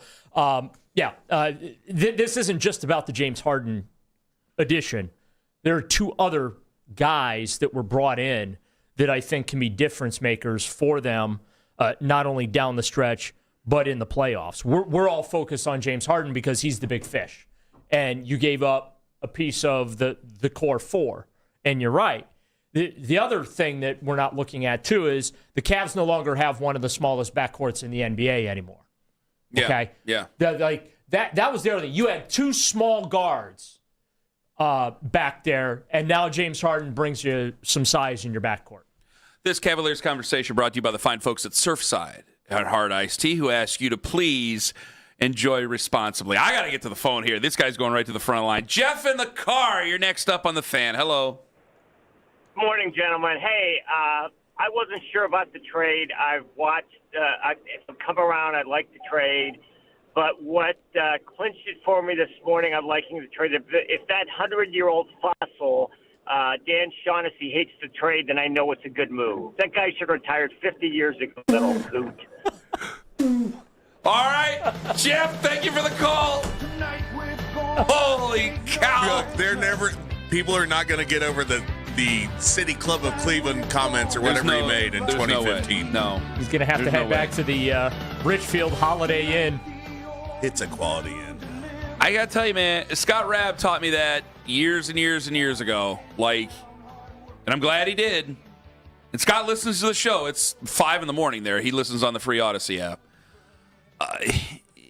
Ripping on cities, that's like, I remember when we had him on years and years and years ago, and it was 2010. This is before the station started. I was at a different station, and I went to go somewhere with Miami, and because I was like 22 years old, so I didn't know any better. I'm like, cocaine and all this other stuff. He goes, no, Kenny, come on. There's nice parts of Cleveland, or there's nice parts of Miami.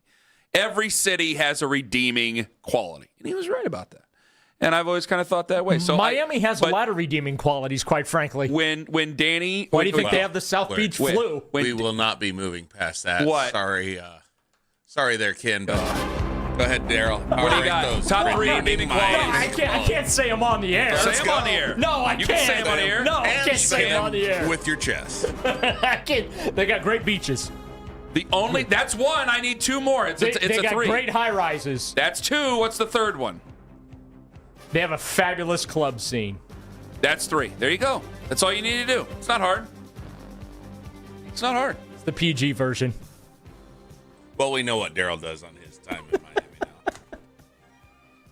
Not what Lima could do. See, you were able to call in and actually say what you were doing in Miami. Owen had to turn Lima down the one morning. Well, he called my cell phone and told me to make it be on air. And that just tells you the state of mind he was in. Right.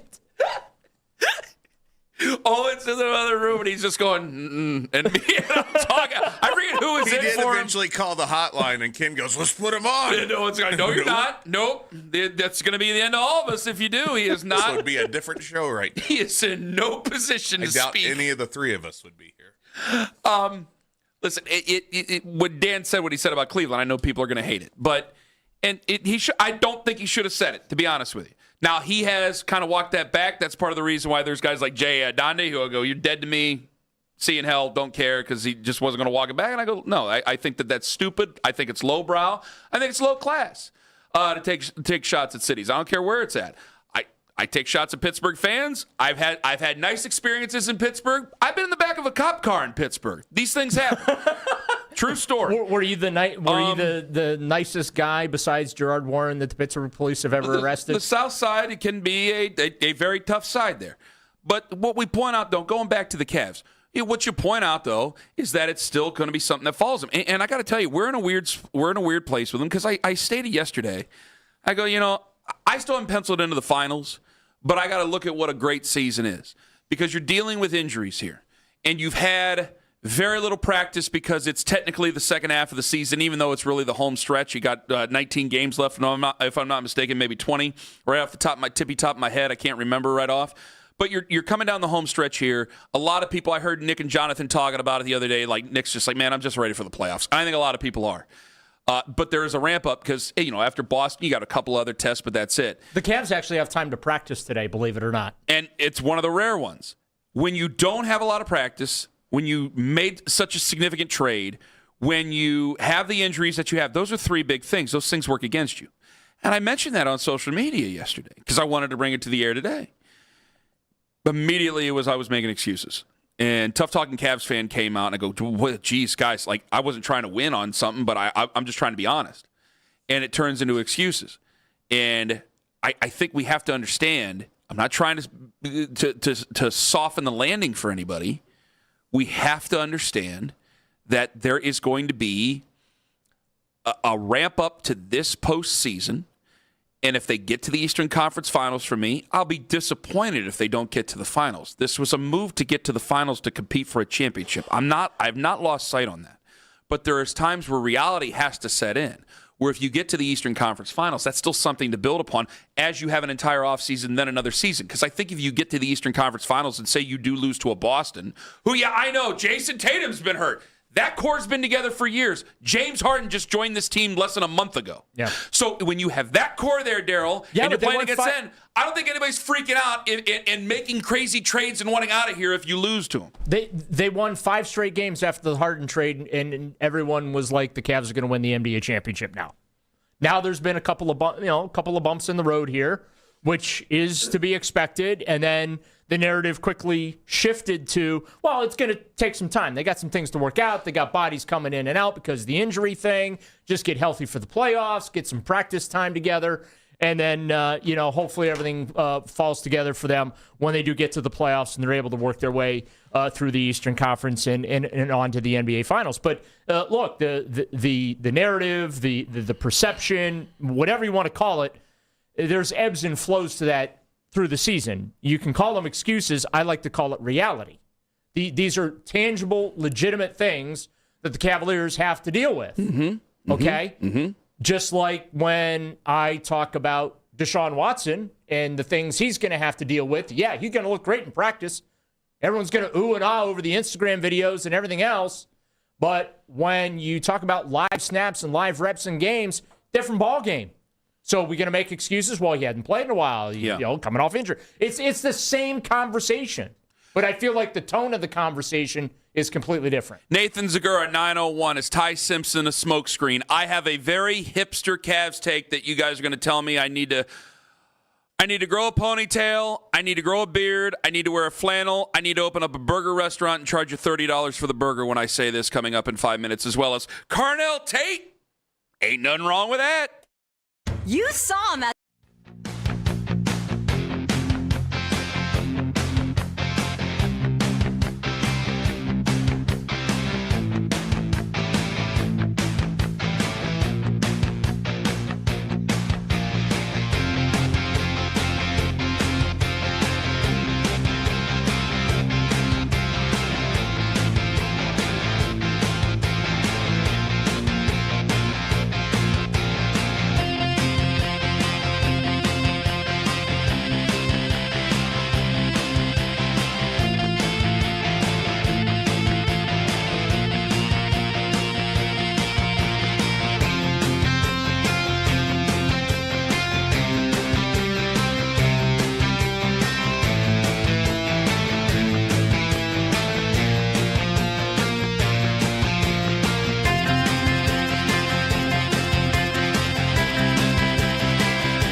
information a part of our shows. Powered by Scheiben Jewelers, Cleveland's premier jewelry store. Spring training is underway. Get the biggest news from Florida and Arizona here. Cleveland's Sports Radio, 92.3 The Fan.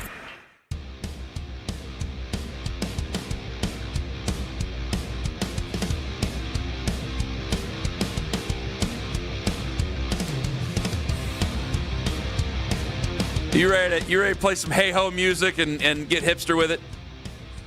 I don't know if we can do that anymore, but yeah. Well, no, you can't, but, I mean... The Lumineers will live in my heart. Yeah.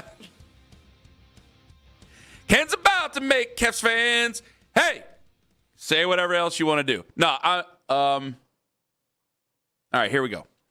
So I said yesterday on social media reactions brought to you by Scheiben Jewelers, Cleveland's premier jewelry store. Daryl, yesterday I had said favorite Cavalier pre-LeBron era. And I said Andre Miller. Okay. I have 562 replies right now.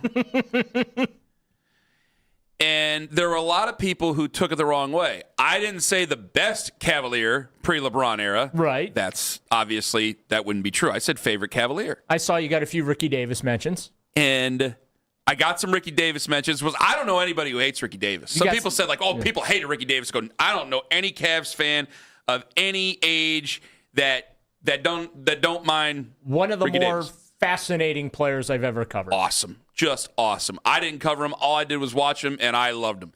Anyway, still not my favorite. My favorite was Andre Miller. And I got a lot of Mark Price. And somebody asked me, they go, not Mark Price. Why not Mark Price? This is where I'm going to be hipster. Okay. Because I'm all about the 80s Cavs team. And this might be my most pretentious Cleveland sports opinion I've ever had. This is pretentious. They asked me, why not Mark Price? I go, Andre Miller is my favorite because when I was growing up, they took Andre Miller in 1999, if I'm not mistaken. I was just getting into my teenage years, my formative years. The Cavaliers were coming out of a decent run of Cavs basketball. They were going into a horrific run of Cavs basketball. That was the post-Z pick, yes. Vitaly Potapenko. And in my home, at that time, I didn't have a TV in my room. We had one TV. I didn't get my TV till late in the Andre Miller era. And he was only here for a few years. And I had to fight for the living room TV from my parents to watch the Cavaliers on WUAB and Reg Eye and everybody and to watch Andre Miller. And my dad used to sit there and read the newspaper and smoke and get upset because it was a waste of his time. Dad doesn't really care for basketball, but he thought it was an even bigger waste of time because the Cavaliers were terrible. Right. And I would argue with him and wrestle over the remote because I wanted to watch. I loved Andre Miller. And I said back to the guy, I go, a lot of people love Mark Price for good reason. By the way, this is information I wish I would have had, I don't know, about 10 years ago. Why? Because I had an autographed Andre Miller poster. In the words of the late, great Jeff Sindelar, great item. Let me tell you this. This is where the pretentious kicks in. Okay. I know the mullet, too? Everybody likes Mark Price. Right. Everybody likes Mark Price. Anybody can like Mark Price. We all like Mark Price. Well, the whole 80s teams. Larry Nance, Brad Daugherty, all those guys. Craig Elo. You ain't showing me nothing as a Cavs fan when you say you love Mark Price. Right. You got a little deeper cut. Am I wrong? No, Am I wrong? Yeah. Thank you. You need a little deeper cut on that. To me, Andre Miller is the B-side of the Cleveland Cavaliers. Like, hey, you know what? You think you like Dark Side of the Moon? Let's go into some deep tracks here. How about a Bobby Andre Phils? Miller is the deep track. Bobby Phils is tragic. But the deep tracks. Yeah. That's what I'm talking about. It's nothing against Mark Price. Is that pretentious, Owen? Is that a hipster take? No, I agree with you in that. It just to equate it like talking to one of my baseball kids who plays basketball too, and I go, who's your favorite Cav right now? And I can tell if they're really into the Cavs or they just like basketball, right? Because every kid just says Donovan Mitchell, right? And some of them had Darius before that, but Thomas Bryant. Like, why do you like Thomas Bryant? Because he does the little things, right? Like, he likes the little dirty worker. I get that, man. That tells me that you've paid attention. I'm not trying to show off and be certified ball knower. You are totally. I love that kid, by the way. I'm not trying to be certified ball knower, show off, or anything like that, Daryl. Tyrone Hill. I'm pointing out that I didn't have to fight my dad over the remote over Mark Price. Right. It was Mark Price. Right. Because my dad, who doesn't like basketball, you know what? liked that Cavs team and liked Mark Price Andre and Miller Doherty was and a all pretty that good stuff. player, though. Andre Miller was a fine player. I didn't know the game as well as I know it now, the Cavs as well as I know them now. You would have liked Terrell Brandon back in the day. I mean, I was fine with him. I was fine with a lot of these guys, but I loved Andre Miller. It was part of my formidable years of becoming a Cavs fan and McFamily nights and losing by 30 every night and then trading Andre Miller to position themselves to get LeBron James, obviously. So you had a lot of Mark Price answers. You have any other Cavs that maybe got brought up from the pre-LeBron era? Are you trying to set me up for something? Maybe. Here? Okay, go right on ahead. Anybody mention a name of a guy that got maybe unjustly traded or unfairly traded and maybe ruined what could have been in the early thank you 90s? very much. I didn't know for a moment where you were going, and I thought we were going to ruin it. Ron Harper has tweeted at me this morning, everybody. Yes, that Ron Harper. Because when I said favorite Cavalier pre-LeBron, Andre Miller, Dan Hansen writes, Ron Harper.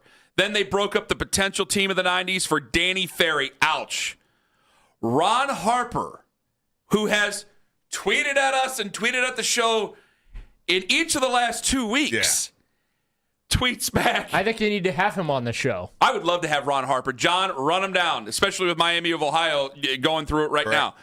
Ron Harper tweets, crazy, right? He was scoring 6 points a game somewhere. Oh.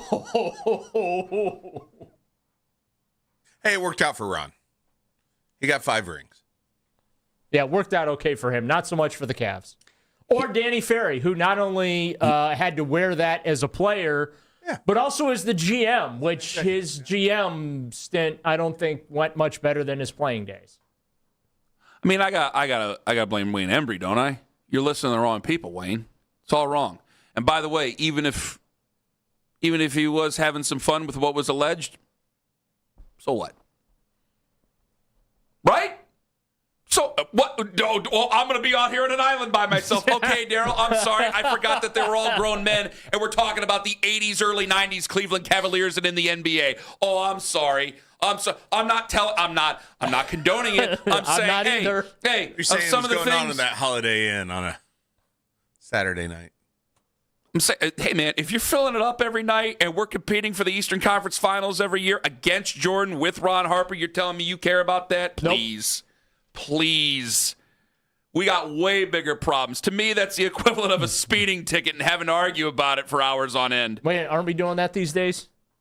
Thank you, Miles Garrett. And a lot of people say, please stop. That's a team that isn't winning. That Cavs team was a team that was winning. Trade away Ron Harper over here saying garbage. Thank you very much for jogging my memory there. The Cavs apparently had an image that they wanted to project, and Ron Harper was not part of the image they were looking to project, apparently. I would like to project an image of a championship basketball team. That's what I would want to project. I would want to project an image. I am sure that the Chicago Bulls were not a bunch of choir boys. I am sure that the Toronto Raptors were not a bunch of choir boys. I totally agree with Ron Harper. Unfounded allegations, number one. Unfounded, unreasonable allegations, number two. Ridiculous. We're grown men here. We're grown men. Handle your business. Handle your business. For Danny Ferry. I know. Stop. I know. Carnell Tate at 6, yes or no? Sure, why not? No, I want yes or no. Yes. Daryl is the co-host of the show this morning, John, but thank you for your contribution, buddy. Daryl, Carnell Tate at 6, yes or no? Yes. Nathan Zagura will ask him that question coming up in 5 minutes on The Fan. Window Nation and windownation.com. Okay, it's a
to take on Brazil. Want to catch highlights from the Fan from earlier today? Get over to 923thefan.com or favorite 923 The Fan on the Odyssey app for all today's headline segments. Headline sports news every 20 minutes right here on 923 The Fan. From the University Hospital Sports Desk, I'm Jeff Thomas.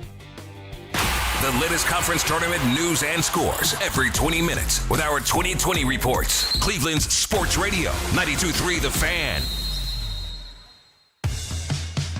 The Browns brought in Ty Simpson yesterday.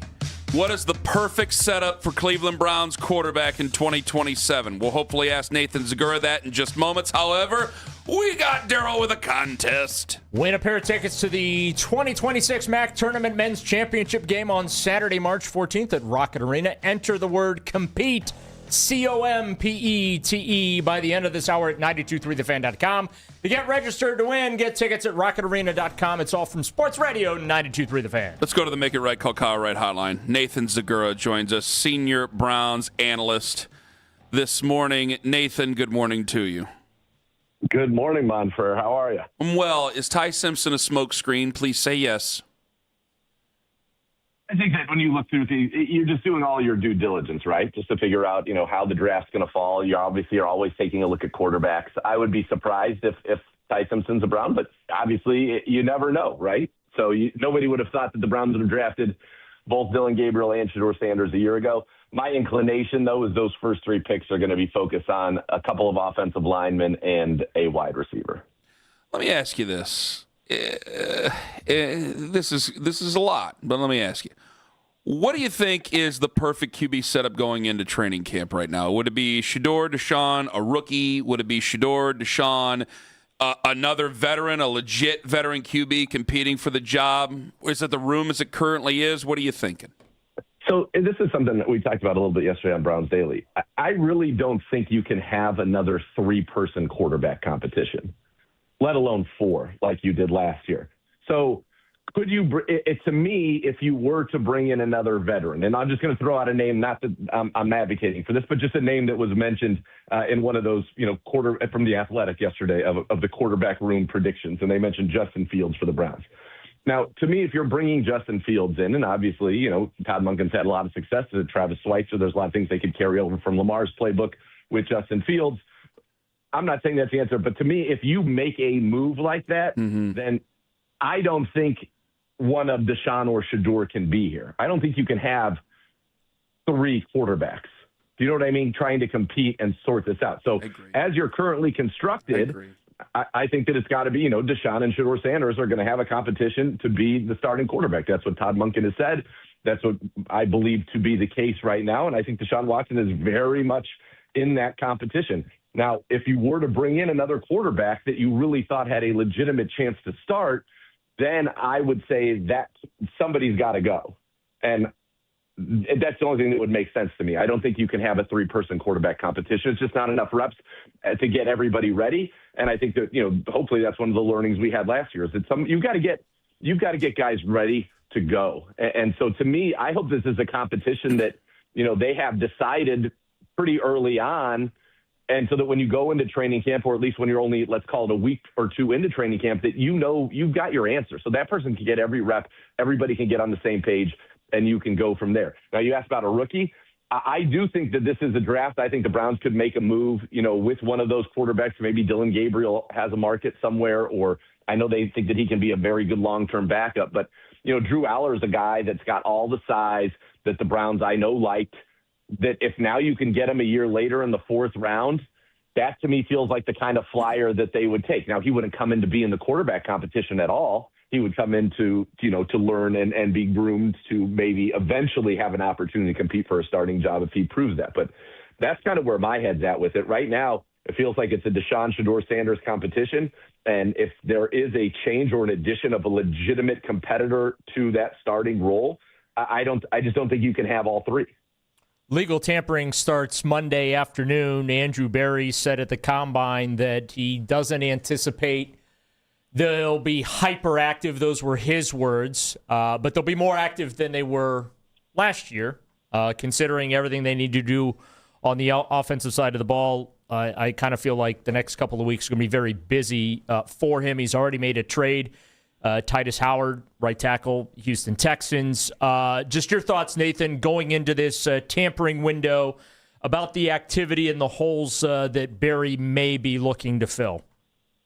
Well, I think I'll start on the defensive side because I think it's a lot simpler there. I could see a couple of things on the defensive side. I think, first of all, you want to retain Devin Bush, and you want to obviously keep Ronnie Hickman. And then, could you look at if there's a nickel corner that makes sense for you, a veteran third safety that you can get on a good deal for you, and then a defensive tackle. They're always looking to kind of buttress the middle of that line there. Offensively, that's where I think you've got to get a little bit more active. And I think that, you're talking about guys on the offensive line, especially the interior of the offensive line. I could see them be active there. A second tight end, probably more so in the blocking. Charlie Kohler, who was with Baltimore, and Todd and Travis a year ago, would make a lot of sense there to kind of be that complement to Harold Fannin, who now emerges as your number one tight end and certainly as, a real pass-catching threat, your leading receiver a year ago.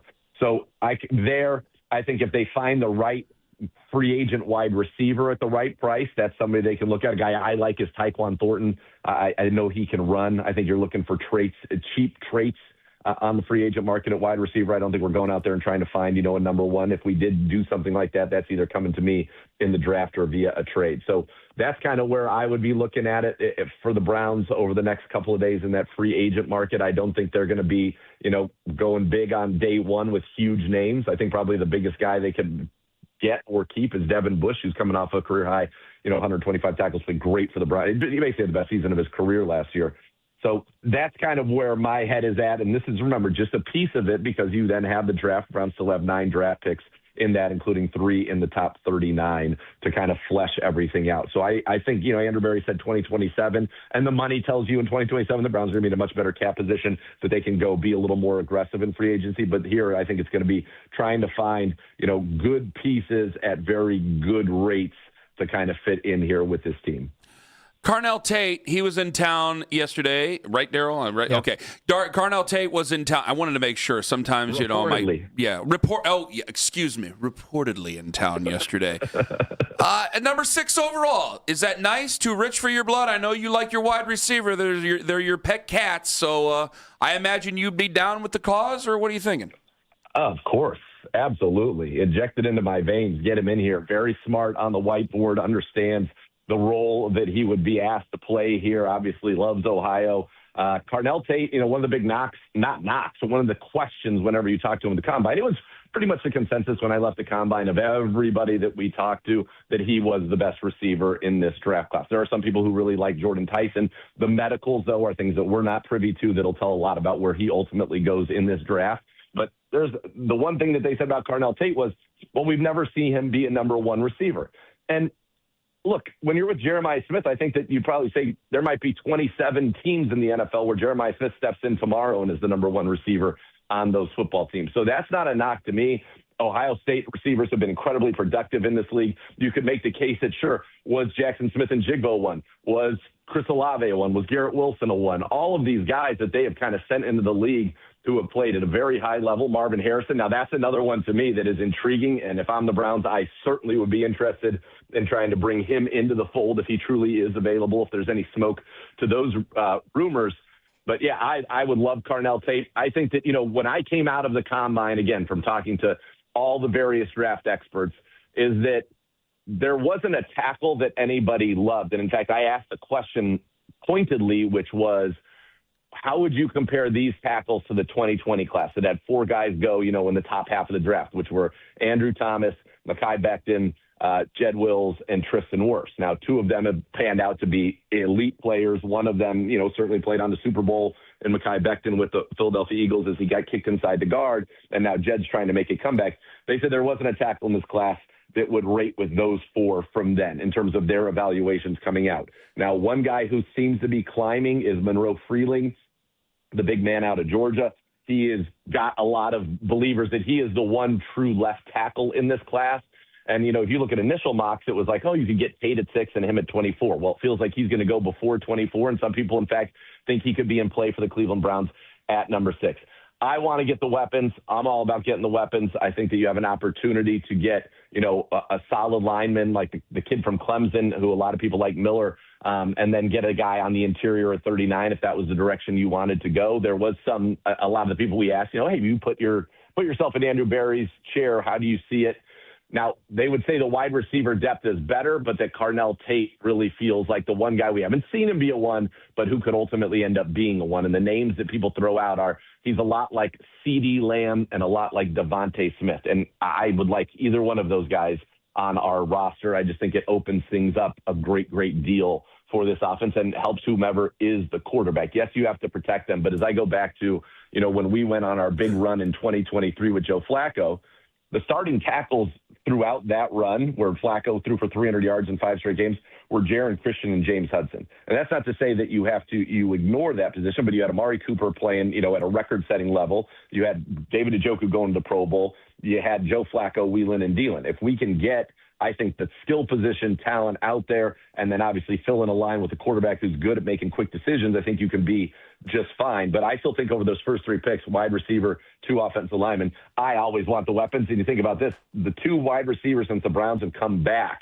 that were drafted in the first round, they've only done it twice. Yeah. Which if you look around the rest of the league, that is not a lot. Braylon Edwards and Corey Fulton. The Browns have not taken a wide receiver in the first round in a decade, and I think that this would be a great time to do that. Now, you can do it at 24, obviously, or move around there, but I love the idea of Carnell Tate at 6. We've seen Andrew Berry be very aggressive, Nathan, on the trade market. He's already made one trade this offseason, did it last week, getting Titus Howard from the Texans. He's also been successful trading for wide receivers. Handicap for me, if you could, your thoughts on the odds that Berry pulls the trigger in dealing for another wide receiver this offseason. Well, the names that you hear that are available, A.J. Brown is one. Now, I will say this. I think what the Buffalo Bills did yesterday is going to make it a heck of a lot harder to trade for a wide receiver than it was before they did that. Now, maybe from kind of the talk around the league that everybody thought that was an incredibly rich compensation package that they gave up to get DJ Moore, a second-round pick for a guy who hasn't had 1,000 yards in 3 of his last 4 seasons and is being paid a lot. And then they guaranteed some of his money into 2028. So if you are the Philadelphia Eagles with A.J. Brown, you're saying if that's what DJ Moore got, I'm going to need a lot more than that. So I think that could make this a lot harder. And then in the case of Marvin Harrison, has he produced at the level anybody expected? No, but he's still on a rookie contract for 2 years, potentially 3, if you look at, obviously the 50-year option. Marvin Harrison Jr. was highly regarded coming out. It hasn't worked out. You'd have to dive into why that is, but I think that they're going to want even more compensation than a DJ Moore. This is in their mind. Obviously, you'd say, well, listen, it hasn't worked out here, but we know his talent, an ascending player. So I think that Bills trade and a little bit of the desperation they put in that might make it harder for some of these wide receiver deals to get done of the guys that you would think you could bring in that could fundamentally change your offense. So that's something certainly to keep an eye on. Again, like I said, if A.J. Brown was a Cleveland Brown tomorrow, I would be thrilled. And I think he's got a lot to prove in terms of he felt that he was underutilized. He was not happy with the quarterback play that he was receiving while he was there. That is pretty well known. And I think that he would want to, show, hey, I'm still that elite guy. And so I would be thrilled with that. And then on the other side, I think Marvin Harrison, if you could somehow, and who knows if this is even within the realm of realism, but if you could trade, let's say 39 for Marvin Harrison Jr., and then you could go offensive line, or move around and still get 2 offensive linemen in that first round, I think that would be an unbelievable setup for the Cleveland Browns. Man, I got to tell you, if I was the Cardinals, I don't know what the Cardinals are. Well, I think I know what the Cardinals are trying to do, but I wouldn't be giving up on Marvin Harrison Jr. just yet, Nathan. Me neither, of course not. But if they want to, I'll listen. Yeah, I mean, I would too, but I just think that. Yeah, I think I know what they're doing. I think they're trying to set themselves up for the number 1 pick next year. But I think that, I just think that that's a silly ass thing to give up on Marvin Harrison Jr. so quick. It'll be. Especially if, let's say, in free agency, they go out. And remember, Mike LaFleur, who's with the Browns, and I'm thrilled for Mike LaFleur to get this opportunity, brother of Matt LaFleur. If they go aggressively in free agency after Malik Willis, I don't think there's any way that Marvin Harrison would be available in a trade. Because it just, to me, wouldn't make any sense. Now, if they're going to kind of roll and say, we're going to play Jacoby, we're going to maybe, draft a flyer somewhere in here, then I think it's a little bit of a different they may be looking totally the future. But to me, I don't understand. I realize the production hasn't been there that was expected of him where he was drafted, but how would he not be a part of your future? And I know that's the point you're making. I would agree. Where do you think Malik Willis ends up? I think Miami. To me, the two places that make the most sense would be Miami or Arizona. If Arizona says, listen, we're going to bring in Malik Willis, we're going to draft Jeremiah Love, at number 4, and all of a sudden we're going to trot out a team that's got Malik Willis at quarterback, Jeremiah Love at running back. We've got Marvin Harrison on one side, Michael Wilson on the other, who played very well, and then arguably and maybe inarguably the best pass-catching tight end in the NFL right now in Trey McBride, and say we're going to go have some fun here on offense. So those are the two that make the most sense to me right now. And if I was Malik Willis, if they were going to keep Marvin Harrison and then they said, yeah, we're going to get Jeremiah Love here, I think that's a great fit. Plus, living in Scottsdale, can't beat that.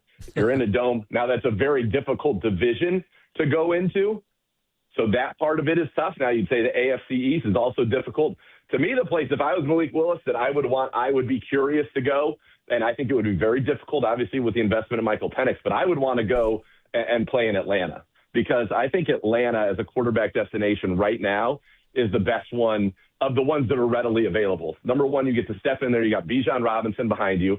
Kevin would run a very similar scheme. There would be a lot of similarities, at least with Kevin and Tommy down there, to what he ran under Matt LaFleur in Green Bay. You've got Drake London, who is a legitimate number 1 receiver. You've got Kyle Pitts, who's a freak coming off of his best season in the NFL. So you've got 3 really good skill guys, a good offensive line, a good defense, and a division that was just won by a team with a losing record. I mean, that is an imminently winnable division down there in the NFC South. Good weather, you'd be in a dome. That, to me, would be the number 1 destination if I was a free agent quarterback, given everything around. So that's where, if I was Malik Willis, that's where I'd want to go. If I'm Kyler, I'd want to go to Minnesota or Atlanta. And I think those dominoes are going to be very interesting to see how they fall. And here's another weird thing. And, Daryl, I don't know if you heard this while you were there as well, but the league's value of Geno Smith relative to kind of what I think maybe all of us think the value of Geno Smith is, seemed like that he was maybe the most attractive of kind of those quarterbacks who were going to be cut loose from the Kyler to Geno Smith group, which surprised me. I had a lot of respect for the way he played against us in that game when we sacked him 10 times and battered him. But, you look at the last 2 places he's been, Seattle, the year after he leaves with the Super Bowl, the Raiders the year after he leaves is going to have the number 1 pick in the draft. So maybe a team wants to get him and get some of that. Listen, we're either winning the Super Bowl or getting the number 1 pick if history holds. But there was a lot of people talking about how Geno Smith was actually maybe the most prized one of those quarterbacks to not name Malik Willis. All right, Nathan, thank you very much for the time. I'm struck. Why wouldn't Pittsburgh be interested in Malik Willis? Is it just Will Howard or bust, or technically Aaron Rodgers, I guess? I think they should be. I don't know that I necessarily would like that, but I think they should be. Now, Aaron Rodgers was effusive in his praise of Will Howard when he was on McAfee this week. He hasn't made a decision. I think it's total Aaron Rodgers, because then we can keep talking about him. But I think he's going to end up in Pittsburgh. It feels like it makes a lot of sense. He's another one that I think would be a wild card. You remember how hard Minnesota was courting him a couple of years ago? That maybe that's where, or last year, maybe that's where he ends up. Mm-hmm. I don't know. But Malik Willis, again, here's the crazy thing. I don't know if you guys saw this tweet from Kurt Warner. Kurt Warner went through all of Malik Willis's film and said if you eliminate screens and quick game, which are passes that came out really fast under 5 yards in the air, he has 28 dropbacks for you to study of him as a quarterback. 28. Now, incredibly efficient last year, incredibly good last year, but still, that is a small sample size to bet the farm on. What? Say it. Can't bet the farm on 28 dropbacks. Oh, come on. And here I thought betting the farm on 150 snaps was risky. Now I'm only getting 28 dropbacks. Thank you for that info, Nathan, because that sealed a lot of things for me right there. Here you go. He's off the list. There you Cross go. him off then. And that's from Kurt Warner. You don't have to. That's not from me. You can take it from a Hall of Fame quarterback. But that's what he said. And, he liked what he saw. But he said that is a really small sample size. The guy, I don't think he's ever thrown more than 23 passes in a game. I believe I have that right. I don't think he's ever thrown more than 23 passes in a game. So that's just a little bit of a tough one. But they said he's going to get $25 to $30 million a year. So we'll see. $1 million for every pass a game. That'd be pretty good. That's a hell of something there. Especially, the way I like to air it out, Monferrer. I'd love that. Nathan Zagura, ladies and gentlemen, find him on Twitter at Nathan Zagura. You take care, Nathan. We'll talk to you soon. All right, you guys as well. Thank you. Thank you. Nathan Zagura on the Make It Right Call Kyle Wright hotline. No offense to you, Daryl. I wish Lima was here to hear that. No offense, because has he or has he not been Ken Malik? He's been I can say what it is. He's been anybody but Shedeur. Am I wrong? Tell me I'm wrong. I can't. Thank you. He's not here to defend himself. He's been anybody but Shedeur. So we've been having these great big cat fights, and it's like, come on. You just heard what Nathan just said? I've been open-minded to Malik Willis just because it's money, and now all of a sudden I go, oh, boy. About $1 million an attempt per game. That's rough. I'm just fantasizing about the thought of a Browns quarterback only throwing 23 times a game. That might be an upgrade.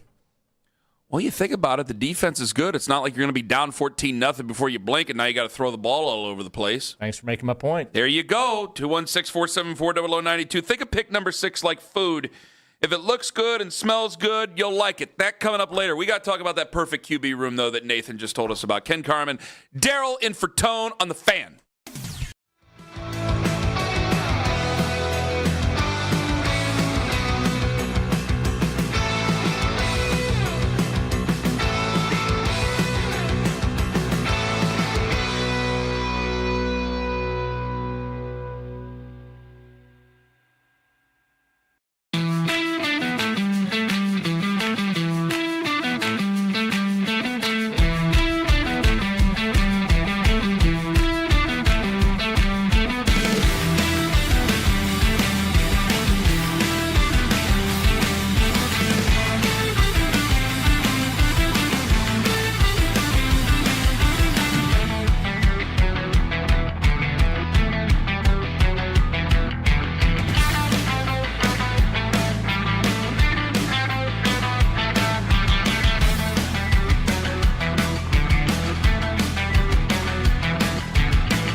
you can have 3 quarterbacks. Do you know what I mean? Trying to compete and sort this out. So as you're currently constructed, I think that it's got to be, Deshaun and Shedeur Sanders are going to have a competition to be the starting quarterback. That's what Todd Monken has said. That's what I believe to be the case right now. And I think Deshaun Watson is very much in that competition. Now, if you were to bring in another quarterback that you really thought had a legitimate chance to start, then I would say that somebody's got to go. That's Nathan with us just moments ago. Nathan Zagura, Browns Radio Network senior analyst. We're going to have ourselves some fun during the draft this year. I can already tell with that wide receiver stuff when it comes to the offensive line. More on that in just a moment. However, he said, that's some pretty strong stuff. He says someone's got to go. Someone's got to go. I got to tell you, I'm in my head right now trying to figure out which someone who would go. Yeah, who has to go. I would posit it would be. Well, I just use a Nick Wilson term. I would guess it would be. Would it be both? 2-1. I can't even ask fans a question. Quarterbacks only, right? Yeah, and only we're not including Dylan Gabriel in this. Someone's got to go. He's already a got to go, right? Yes. Just making sure they can't see you, Ken. I just did the Lima to you. I nodded my head. If they watch us on YouTube. It's a really annoying thing that he does. He just goes, oh, just that? And I'm like, we're on the radio. We're on the radio. The radio show. Lima, it's the radio, and I just did it to you. I'm sorry. He's captivated by the YouTube chat room, I'm sure. I haven't looked at the YouTube chat in weeks. Oh, that's dead to me. Are they still just arguing about Shedeur? I don't know. I got on there, and they were talking about anything but what we were talking about. Okay. Well, you can watch it live on YouTube Live. Fun. Go on in there. It's free. The complication. It wasn't the best sales pitch for it. But people in there. Go ahead, Daryl. The complication is you can't get rid of Deshaun. Like you just, from a roster management standpoint, you're stuck. So then Shedeur goes. And I don't. Look, so then it better. Then let's stop. What's my other option? If you get rid of Shedeur, I almost cussed. Sorry. Then what is my other option there? Who's the quarterback that replaces him? Well, is that why we're doing the Ty Simpson stuff? You said who replaces Shedeur? Yeah, because if is that why we're doing the Ty Simpson crap? I shouldn't call it crap. I'm sure he's a nice guy. Is that why we're doing it? I'm asking a question. No, I honestly. I too am trying not to say mean things about Ty Simpson. Well, let's think about this. I mean, if they took Ty Simpson, if they take Ty Simpson, then yes, he has to go. No. Say what? That he's got to go? Yeah, I'll say it. If they took Ty Simpson, Shedor's gone. Yeah, 100%. Yeah, and his fans would want him gone. I've said that on the Sunday show. Fans have one. Yeah, you're right. The fans would want him gone. Yeah, him and Dylan Gabriel gone. Knowing us. Quarterback's a currency. We'll try to work a trade out or something. Yeah, if you're a fan of his and you care about him, you would not want him to be in that situation for another year. I said if by some miracle the Browns ended up with Malik Willis, Shedeur would have to go. If you ended up with Ty Simpson, if you ended up taking he's your new investment. Yes, and you would start Deshaun Watson this season. You'd let Ty. Let's go through this exercise of something that I don't think a lot of people. I don't know. I listen to the station all day. I do a show on the station. I haven't heard one effing caller call in saying they want Ty Simpson. The phone lines are wide open. We're not doing coming in hot today because Lima isn't here. Sorry, I don't like to do it. He did it last week. I texted him. I called him the L word. You had words for him? Yeah. I didn't call him the L word. Wasn't too bad last week. Libertarian? Yes. It was all within the bounds of good taste. You got to keep within the bounds of good taste. The boundaries of good taste. If you took if anybody wants Ty Simpson, guys, please tell me. Let's go through a scenario of taking a guy that it seems nobody in Cleveland actually wants. You take Ty Simpson, then we start the argument of should he start week one? Would he start week one? Then we're going to have this mind-numbing argument because, well, you don't take a guy in the first round if you don't intend to start him week one, this, that, and the other. But for all intents and purposes, how I would do it is that, all right, say you took Ty Simpson. 6 seems to be just outrageous. Say you traded up from 24 to 18 and he's there and you took Ty Simpson and I'm just going to pull my bottom lip over my face. Right. Okay. Then Shedeur goes one way or the other, whether it be a trade or a cut, because his fans ain't going to want him here. He ain't gonna want to be here. Right. This would be too many people your quarterback room's only so big. There's too many people. No. Deshaun starts the season, and then eventually you think it's going to be Ty Simpson. Or you have Deshaun start the season. You have a guy in Ty Simpson. Maybe Ty Simpson, because he's only got 15 games. Hey, everybody hates this term. Maybe it's like a quote-unquote redshirt year. Yeah. Because you still don't have a lot of weapons, man. I mean, last year was supposed to be a redshirt year, depending who you talk to. Yeah, but then real life sets in, just like real life would set in here, and he's playing by the end of October, if not sooner. Because I was going to say, the odds of Deshaun Watson playing, let's say he wins the quarterback competition, he's your week 1 starter, the odds of him playing all 17 games and finishing the season are low. Infinitesimal. Yeah, you're right. Yeah. Okay, let's be honest. That's not me hating on Deshaun. That's just a reality. This guy hasn't played a full season since, 2020? Yeah. Yeah, so I certainly am not going to sit here and expect that he's going to go through a full football schedule for a franchise that typically needs 3 and 4 of these guys just to get to January. Just isn't going to happen. Yeah. Okay. Again, I can't get anybody to sit there and argue with me about Ty Simpson. And then Jimmy Haslam will probably get up during training camp and say, well, Todd understands the assignment, and we definitely need to see the young kid by the end of the season. Well, Pelissero, he reports, because, allegedly is the big thing. Yeah. Pelissero reports that he was in town yesterday. Browns are doing their quote-unquote due diligence, which is, God, I hate the term, but either way, they're doing their due diligence, and guys, they probably should. I mean, nobody's out of the woods with the quarterback. There's 2 reasons why they talk to these kids, right? Tell me what they are. One, it's your own homework on them. Yeah. And then second, in case you end up having to play them, you got the book on them. Yes. Oh, okay. That makes sense. If say you actually took him and you brought him in here, that's where it goes.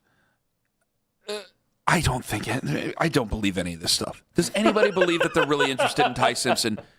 Is that seriously? I don't know if I've ever been so sure of something in my entire life. Record this, and maybe I'm going to look like an idiot on April 24th. Record it. I'm serious. I don't know if I've ever been so sure. That goes with the Sam Darnold conversation, which is a scary conversation because I was told in the Sam Darnold stuff that they were taking Sam Darnold. Famously was used as a patsy. I don't believe they're taking Ty Simpson in the first round. Certainly not at 6. They need a quarterback, obviously, that a lot of people do. I don't. I think we should just roll on with this, which everybody's saying I'm saying the tank without tanking. No, I'm not saying that. I'm saying you're not ready to make that type of investment in that guy. And I don't think that any of the guys that are out there, 1, are going to be good enough to raise this boat. 2, I don't think any of them are picking you. You're better off sticking with Shedeur. Yes. And trying to see what you can get out of him. And I hate to say this because I didn't want to put Nathan in a weird spot. I'll go ahead and say this as well. It's the same damn thing with A.J. Brown. You think A.J. Brown is going to just sit there and accept and be happy about a trade to the Cleveland? If we paid him a boatload of money, he'll be happy for a little bit, just like Jerry Jeudy was happy for a little bit. And Odell Beckham Jr. And Odell Beckham Jr. was happy for a little bit. This is not the place. We'll get a training camp of one-handed catches, and that'll be it. They've made a change at head coach. I understand that. But this hasn't been the place to resurrect careers. Now, this has been the place where they go to die. The one change I think can be taken is that they did talk trash about Jarvis Landry out the door in Miami. However, Miami, I don't think is a place that really goes to resurrect places that has great culture. So, I mean, you're right there in both. But Jarvis Landry was fantastic for this football team. Yes, Amari Cooper, they talked trash about him out the door. I still think that he was better off without the Dallas Cowboys. And I think even a lot of Cowboys fans would agree with me on that one, considering the way they are down there. And for 2 years, he was outstanding here. And absolutely. And they knew when to give up on him. Sad to say, like Amari Cooper. And again, his manicures are fantastic. He's got great hands. I don't believe any of the stuff about Ty Simpson. I think you go into the season with Shedeur. But, again, it comes down to Deshaun Watson. And if you had an actual open competition with a 60-year-old head coach whose job it is to win, how are you going to start that year? I think if we're all being honest with each other and we're not doing from what you just said, where it's like, hey, you don't really want to – you can't cut Deshaun Watson now. You're stuck with the guy. You can't really trade him because of the ramifications that come with the cap, like you said. You really want Shedeur to win that job. So if you're gaming the system, maybe Shedeur wins the job. If not, I got a severe concern that it would end up being Deshaun Watson winning that job. 216-474-0092. Think of the number 6 pick like food. If it looks good and it smells good, you're going to like it. Ken Carman, the dangerous one, in for Lima on the Fan. Northeast Ohio Fence.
cardigan or the retired mailman next to me, but I knew one of you was my soulmate.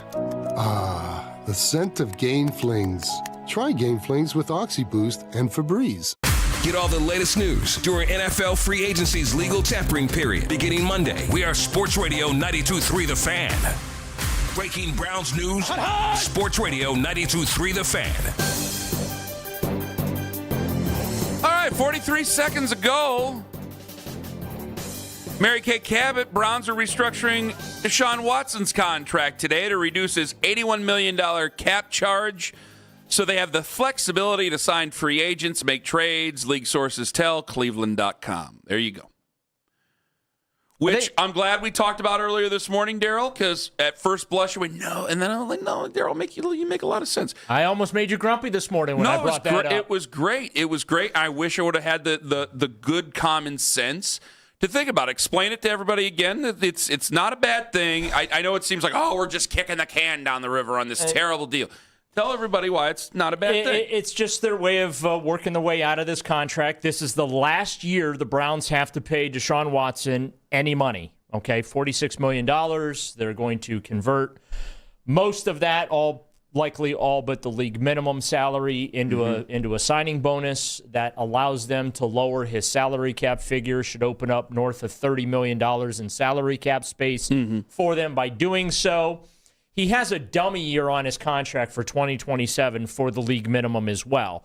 That's not guaranteed. He's not going to see that money. That's only there so that they can post June 1 cut him this time next year and then split his remaining cap charges over the 2027 and 28 cap years. So this isn't a surprise. Nobody needs to freak out over this.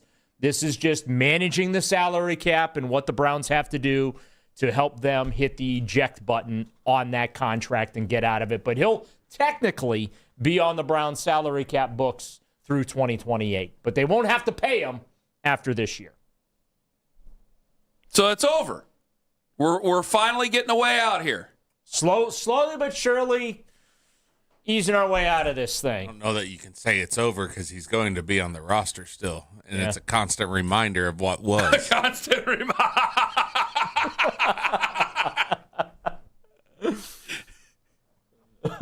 You're going to see him every chance they get a chance to show him. You're going to see him. Well, if this competition goes as we fear it's going to go, with him looking great in the drills and the offseason here and doing the Instagram modeling during practice, and he's going to be your week 1 starter. He won't be your week 17 starter, that's for sure. But they just have to kind of, suck it up and deal with it. 216-474-0092. Okay, so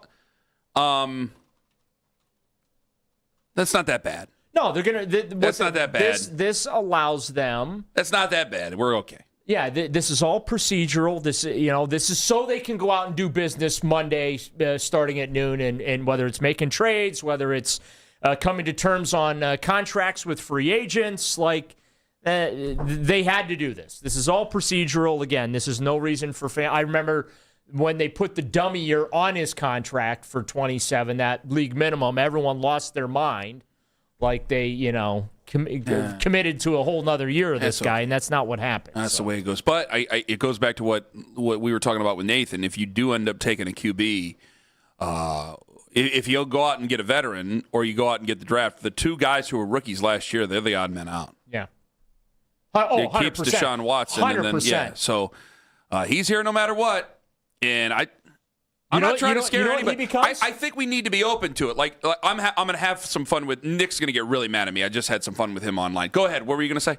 He basically would be your bridge quarterback to the next guy. $46 million bridge quarterback, the most expensive bridge quarterback of all time. We talked about that earlier. Daryl, you, me, Lima, we talked about that earlier last year. Right. Because we look at bridge. It's like your bridge is right here. He's just a very expensive bridge that nobody really wants to drive over. Right. So, but we have to be brutally honest about this. Now, I just had some fun at Nick's expense because 2 weeks ago he was kicking around considering Deshaun Watson starting the year, which they threw that audio in his face yesterday. And then I don't want any part of it, no part of it whatsoever. All right, well, 2 weeks can change a lot, apparently. We have to be open to it because the difference is, and damn it, I told you guys, Kevin Stefanski, everybody hates him, I know. But your best friend in this situation was going to be Kevin. Now you got a new head coach, and your new head coach isn't some 30-year-old. He's 60. This is his first head coaching job. It might be his only head coaching job. He's going to go right to it of who helps him win. And if it starts in OTAs, and I'm not trying to scare anybody, I want Shedeur to start. As long as we have it as it is right now, I want Shedeur to start. But if Deshaun Watson goes out there with the benefit of experience, the benefit of having played at a high level, and boy, that was 6 years ago, guys. I understand that. Having played at a very high level in the NFL at one point, having the benefit of knowing offenses a little bit better because he's been in the league more. I think he's physically, even with the injuries, he's bigger, he's faster, he's stronger. He is a guy that can be more mobile. Now, I have seen him. I haven't seen him in obviously a football setting, but I've seen him working out. I've seen him on the field doing drills in person, not just on Instagram. Right. I think that he has those benefits. I think that he has those advantages over Shedeur Sanders. I want Shedeur Sanders to start. I think that the Browns would probably want Shedeur Sanders to start. But if Todd Monken breaks it down, you're going to have to look everybody dead in the eye. And if he says it where he thinks one guy's going to give him the opportunity to win football games, your job is to those players because it's going to be you're going to put Todd Monken in a very difficult position. This is where a lot of pressure is on Shedeur this offseason. You have to come back and he's been in camp he's been in town, by the way. That's a very good thing. He has to be here gangbusters in OTA because they can't look at it and if Shedeur Sanders is worse than Deshaun Watson, you can't look at it and still take Shedeur Sanders because you can't lie to the guys in the locker room. Yeah, 100%. He's got to get into the playbook once he's allowed to get that in April. He's got to learn it quickly. He's got to be able to show that come May and June when they get on the field that he can execute the concept. You have avoided the truth before when it comes to quarterbacks. You did that before with Brian Hoyer. I think you did that before even this last year. You have avoided the truth, and it has cost you with players in your locker room. You can go ahead and do it again. You've proved you've done it again, but you're not going to get anywhere this year, and it's going to end up costing Todd Monken, and it's going to end up costing Todd Monken the relationship with his players. Todd Monken has to do what's best for the players. And you and I could sit there and say, BS, don't care, don't like them, don't play them. I ain't playing for the Browns. You ain't playing for the Browns, and he ain't to care about Kenny and Daryl and Lima and Nick and Jonathan's upsetting conversations that they've had to have over the last 5 years of this guy. He don't care about any of that. He's got to put the best guy on the field because he owes it to the other 52 guys that are on the field because it's a job, and their job is to go out there and try to win. So no matter what I want to say, no matter how much I might have against the idea of it, it has to be considered. Do we have time? Is there any time? Curtis in Omaha wants to get me on Ty Simpson. Curtis, sell him. Get it going, Curtis. Got to go quick. Go. Yep, no, absolutely. If we get Ty Simpson, especially at the number 6 pick, then Cleveland will be coming in hot.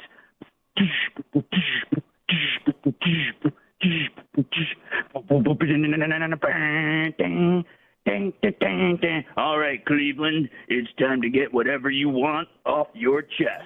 It's time for coming in hot. Sitting in the studio, knowing that I like to rap and all the time. That was not a selling point for Ty Simpson. Better. I know that I have flavors in a sweater. I'm sitting here talking about Jordan Love, going against Jaden. He was so. Big thanks to everybody who joined us on the show today. Nathan Zagura was excellent.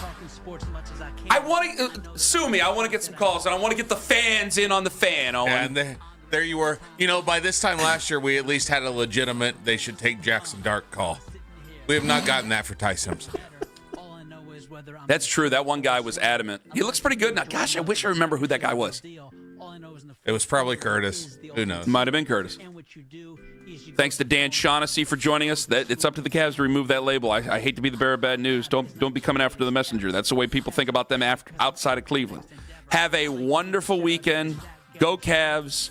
I just want to say real quick, been a wild week. A lot of people have reached out. Thank you very much.